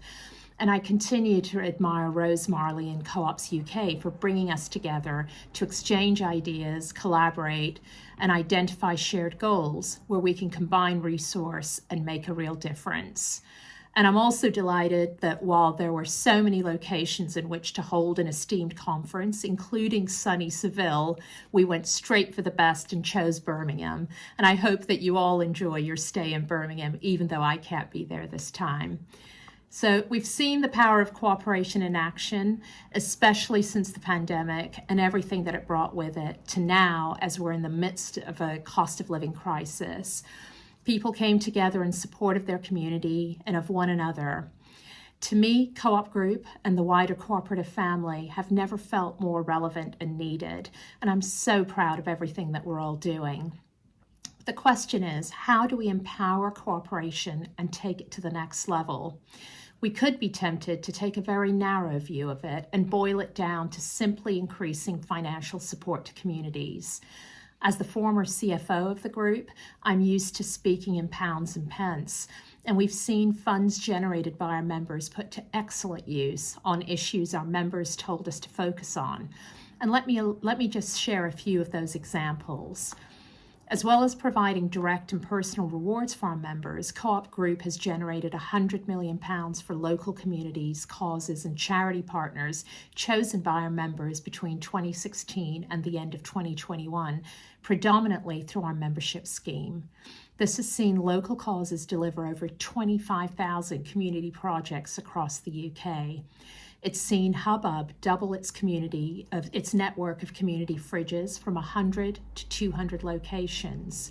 It's put new mental well-being support services in place through work with Mind, SAMH, and Inspire. It's played a part in the Peer Action Collective, giving 6,000 young people the chance to make their communities safer and fairer, developed in partnership with Youth Endowment Fund and the #IWill Fund. We provided £1.6 million of financial backing to the wider cooperative movement in 2021, maintaining strong relationships with Co-ops UK and independent society members, which remains key to the Co-op Group. Those of you who know me will know that I've had a very international background, both professionally and personally, and I'm therefore also very proud not only of the contribution we've made to global communities in terms of creating access to clean water, protecting fair trade producers and supporting human rights, but also in our ability to raise £1.2 million for the DEC's Ukraine appeal to help people in an unimaginable crisis. I'm very proud of what we've been able to share it with such worthwhile causes. However, just as I'm being open with you about the amounts we've distributed, I should also be transparent about where we still have work to do. Funds can only go so far in empowering cooperation, and cash on its own doesn't fix everything. As an organization with purpose, we see that the government cannot address inequalities in society alone, especially as so many have worsened since March 2020. An independent group led by the Right Honourable Justine Greening, former MP and 3-time cabinet minister, evaluated Co-op Group and its missions, and they've told us to do more and create more partnerships that can make a difference, and we're listening. So beyond cash injections and awards, I want to consider 2 other factors with you now that I believe help empower truly meaningful and worthwhile cooperation, and that must be part of our focus. One is looking to build on the strength of the relationships between us and our members, and the other is to recognize that the best kind of cooperation might not always include us and our businesses, and I'll explain more on that shortly. In the meantime, on staying connected with our members, I was delighted to be part of the first Co-op Group AGM to welcome our members live to a venue since 2019. It was so good to meet and speak to our members again face to face, but also host those choosing to join us virtually from home. Again, true to our principles, democracy told us to make more out of our open membership. A motion was passed with an outstanding majority to increase members' participation in what Co-op Group does as voices that shape our products and services, support our campaigns, and have a say on how we do business. Now, 2021 was a truly exceptional year for keeping members involved. In fact, it broke records. Members engaged with Co-op Group over 1.7 million times, whether that was choosing a local community cause to support, joining in on our campaigns and community initiatives, learning more about our unique values, or helping design some delicious food products. However, based on the vote this year, we're preparing to build even more upon this momentum over the next 4 years.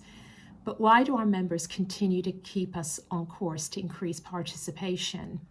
I want to quote from the motion prepared by our Members' Council, which champions member participation, and the council is led by the exceptional Denise Scott MacDonald, who I know was part of the panel earlier today.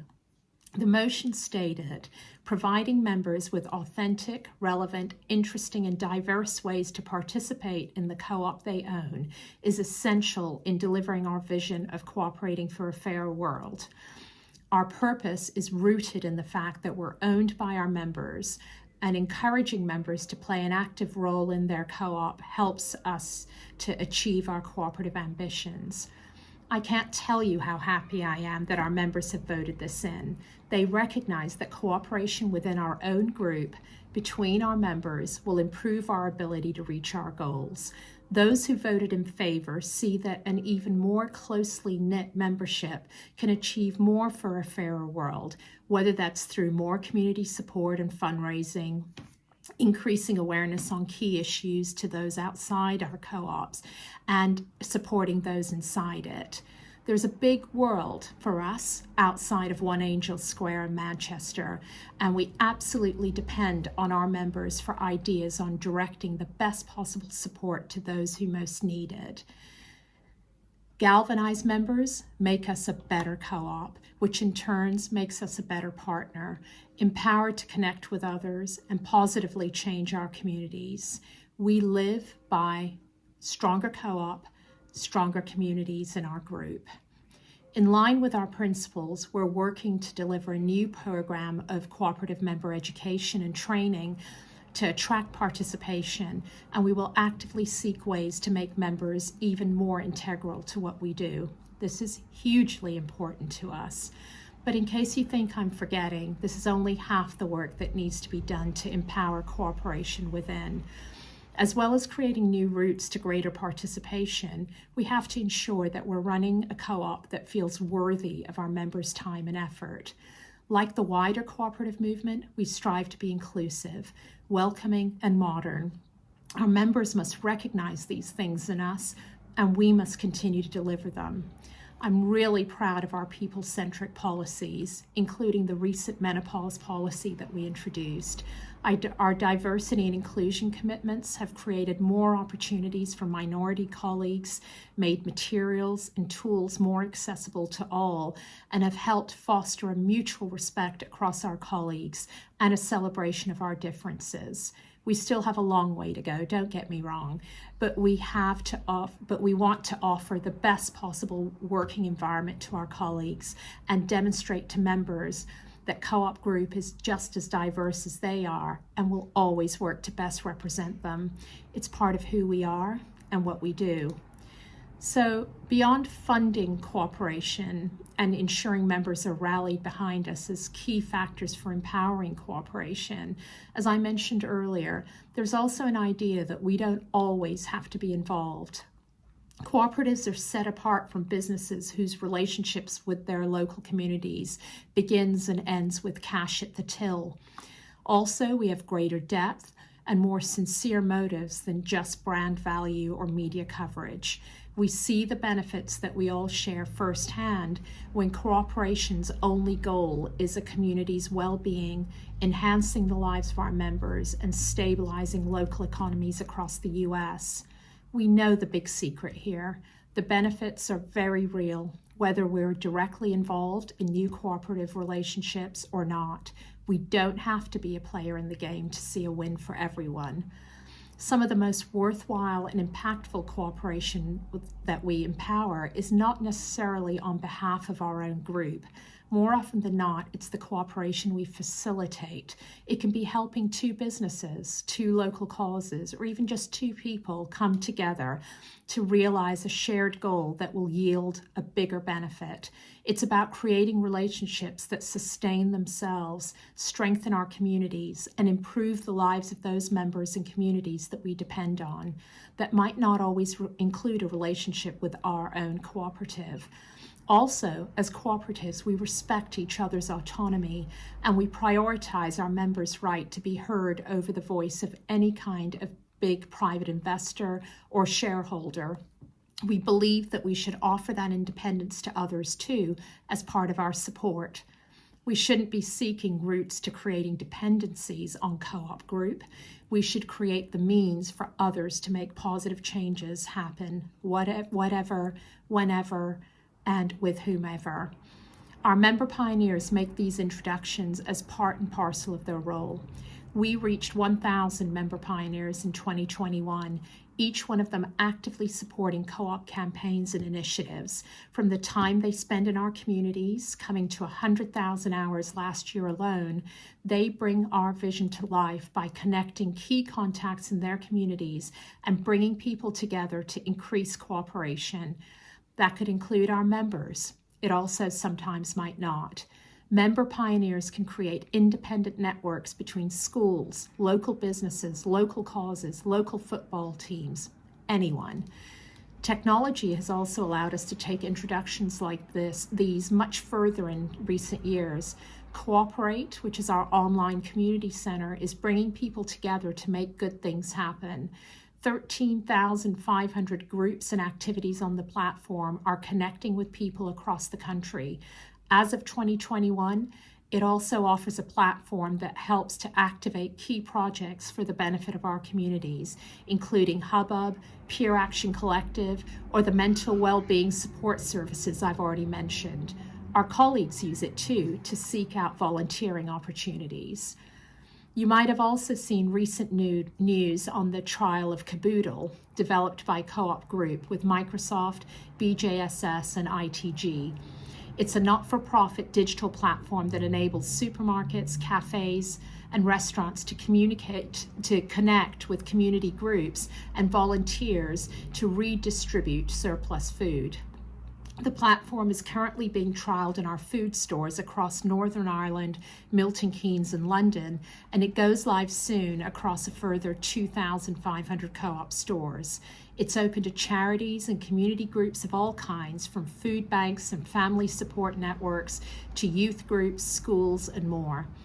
Its prime objective is to see other retailers and hospitality businesses get involved and start to realize the benefit of sharing surplus food with those who stand to benefit locally. But what does all this translate into?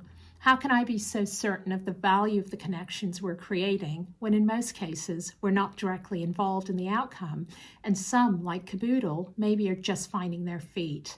So let me share with you one of our amazing projects, which is seeing wonderful opportunities come to be, often without any direct intervention or further support from Co-op Group.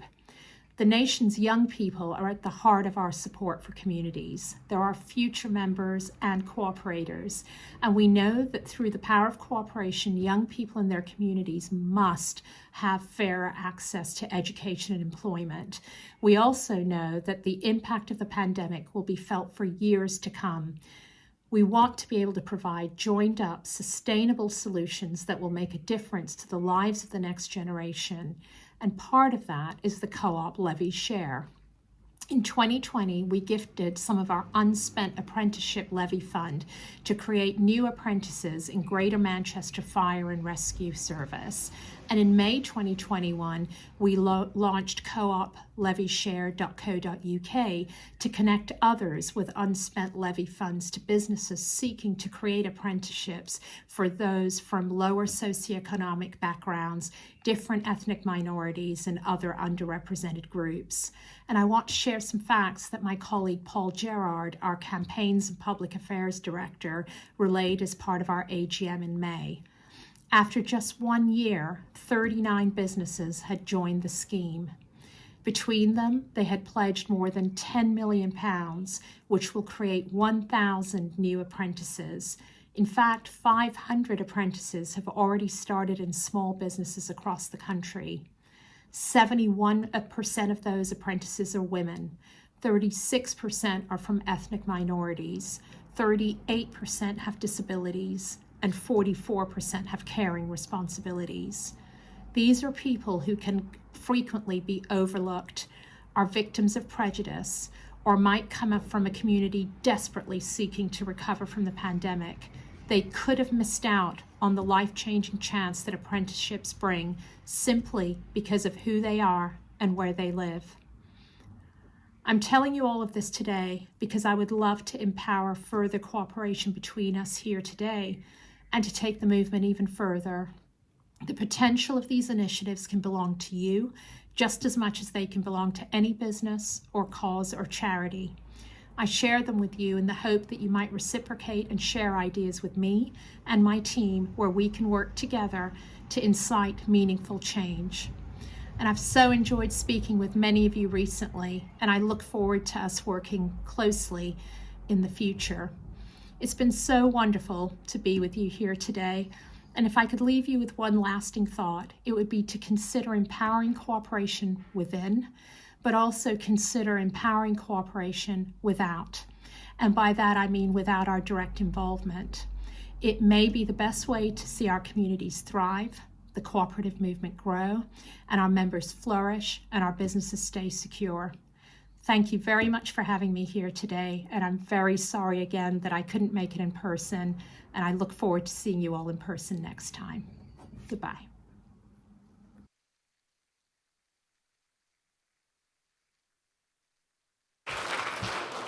Okay, that's Shireen Khoury-Haque, who's our new chief exec. As you can see, she's a woman who's driven by the same mission that we all have. I'm just going to say a couple of things so it's knocking on and you all want to get to drinks and stuff, and the last thing you want is to hear from a member of the House of Lords rabbiting on like there's no tomorrow. So I'm just going to say a couple of things. One, whenever I come to Co-op Congress, and this is my second or third time, I'm always really excited by the little things that I see and little things, bits of things that I hear in the conversations that I had. So I was really excited to hear the bits of your conversation about housing, the bits of your conversation about energy. I used to set up housing co-ops. I set up New Community Housing. I was part of it. It was again the biggest housing cooperative in Europe, actually. It's been done, and it was started by people who were fed up with the housing conditions that we're in and had to do it themselves. Hashtag, that's where we started, right?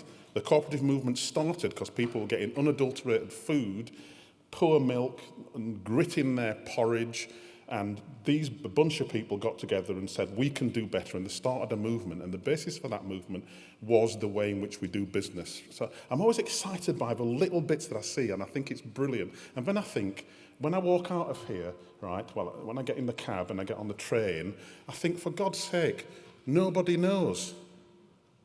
In fact, I think, for God's sake, nobody cares. Now, I'm the chair of Social Enterprise UK, and we get into this debate about whether you're a co-op or whether you're a social enterprise. You know what? I don't care. You know, the reason why I don't care? We've got a cost of living crisis which is going to hammer everyone in this room and hammer twice everyone who can't afford to be in this room, right? We have wokeism. What is that? What is the woke war? Does anybody? It's completely manufactured. If you walked it out in the street and said to somebody, what's the war on woke? They wouldn't know. But I'll tell you this from me, right? Woke, awake. I'd much rather be woke and awake than the opposite, right? But it's happening, right? We have potential industrial stress in this country and around the world. We have a war, right? Hashtag this is where we started. 1800s, what do you think was going on?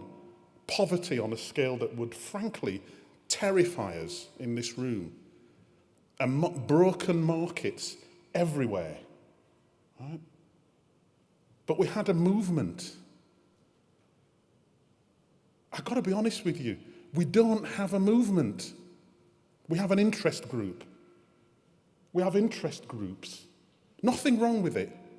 You're all as funky as hell, but you're an interest group. And I believe in speaking the truth, because if you don't understand what the problem is, you're not going to solve it. And if you are lying to each other, we're not going to get any better, and we're certainly not going to get any bigger. So let me tell you what I really think. At the risk of offending you all, but I just got to be honest. You're too white. You're too old. You're too embedded in the rules. Nobody cares. I've got to be honest with you. When I became I'm a very proud board director at the Co-op, and somebody stopped me when I got off the train in Wakefield and they said, you just joined the Co-op movement. And I said, yeah, I've always been in the Co-op movement. I remember the Co-op party. I was setting up co-ops in my teens. So, you know, and he said, well, there's a problem with, there's a problem with Principles 5. I'd like to discuss it with you. And I looked at him and I said, I've got to be honest, I don't know what you're talking about. It's a bit like, if any of you have read The 7 Habits of Highly Effective People by Stephen Covey, tell me what the 7 habits are and tell me whether you do them every morning. You do not. Right? Nothing wrong with the cooperative principles, but it's not the Bible. They're open to interpretation. The real principles can be embedded in 2 words. Be human, be fair. Right? Because a lot of business and a lot of economies are neither. And it seems to me that the process of being cooperative, the rules, the detail, the minutiae, that we all, some of us, not all of us, but some of us, just need, we love talking about, we love debating it, it gets us all excited, but it's not important. Not really, that's process. What is important is the intention, and the intention is to create a movement. And do you know how you create movements? You will ask a lot of people to do simple things really well. And if you go back, and I did bother last night, to read the sort of founding ideas of the cooperative movement, they were expressed in 18th century language in the most modern thing available in the 18th century for people who lived then. We need to do the same for people who live now, and the people who are going to live and we're going to be running this movement in 10 years. We need to find ways of expressing what it is to be co-op for my 16-year-old daughter who has a notion that the world is going to hell and there are people who care about it, but there's a communication gap between us and them. Why? I've got to be honest, it's just a personal view, and, we spend too much time talking to ourselves, and that's not how you create movements. So, this is what I think we need to do, and, it's the privilege of gobbing off, right? So, I'm just going to say it. I know there are people who will disagree with me, and it'll be, people will be saying, this is terrible. So, this is what I think we need to do. We need to stop talking to ourselves so much, stop talking to the people who aren't members of the movement. Because they've all got the same feeling. Most people have got the same feeling. Something ain't right. There are some people over there that are doing something, but I don't understand them. Ask them. So the ICA, when they're doing the review of what it is to be a co-op and the brand, honestly, spend 25% of your time talking to cooperatives and all the people that know the 60 rules, 70 things. Lovely, lovely. Spend the 75% of your time talking to people who know there's something fundamentally wrong and would like to do something about it, and ask them what that looks like. Because that's what the founders did, really. Then translate that into some simple communicable principles that can be applied, right? And then ask people to do something. Join us, make it easy. Don't make it about remembering rules. Don't make it about, how there's a thing in classical music. Sometimes I go to listen to classical music, and there's people who will talk to you about some classical composer that you've never heard of, and if you don't know it, you're then not part of the club. I call them Dittersdorfers, after Hans-Josef Dittersdorf, 16th century. Nobody knows who he is, right? We can't afford to do that. Let's make it simple. Let's allow different people to interpret what it means to be a co-op, so we can focus on the intention. The intention is to create a movement which will change the world for the better and provide an infrastructure that enables cooperative housing to be a majority experience, not a minority hobby. For local energy to be the way we do things, not the way some people might do something somewhere that might be an example. We can't afford to do that. So, Rose asked me to say a few words at the end, and that's probably the end of all my words I'll ever speak to any co-op audience ever again. But honestly, I love the movement. You can't accuse me of not having any experience, not knowing, right? I love what you do. But you know what, guys? And when I say guys, I mean guys, and it's modern idiom. We got to do better. We got to look different.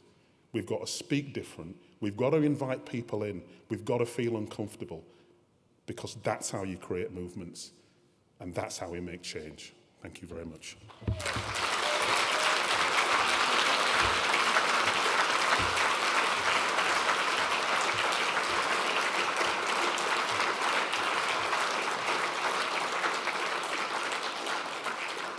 Well, there you go, Victor. You got the longest clap of the day. So some of your words, I'm sure, are resonating there. And that's what Congress is, feisty debate and some challenges to think about. Thanks so much. First day of Co-op Congress has been really, really successful. I've got some final housekeeping. At 5 o'clock now is the AGM for Cooperatives UK. So if you are joining the AGM, your voting cards are at the desk outside the door. At 6:30 in here is our international supper sponsored by Central England Cooperative with Preet Gill. If you're not booked on and you want to stay, go and see the registration desk and say, Rose said it'll be fine. We need to solve this. We need to do what Victor says. We need to talk. We need to find our way. Huge thanks to the Cooperative Bank for enabling everybody. By the way, not all the people online, please don't you all turn up at the registration desk, because then I will have a problem. Huge thanks to the Cooperative Bank for sponsoring it and making it accessible to all those people that have been joining us online as well today. As part of my competition, principle number 6, Victor won't be happy with the title of my competition, but it's about people doing deals with each other. Currently, Pete Westall from Mid-Counties is winning, so I'm just going to lay down that gauntlet for you. We do need to, I am going to ask you to clear the room now for, let's say, so that we can get ready for our AGM at 5 o'clock. If you do want to, if you're not booked in tomorrow and you do want to come tomorrow, again, please do join us. But can we just say a huge thank you to all of you, all the panellists and speakers for a really brilliant day. Thank you very much.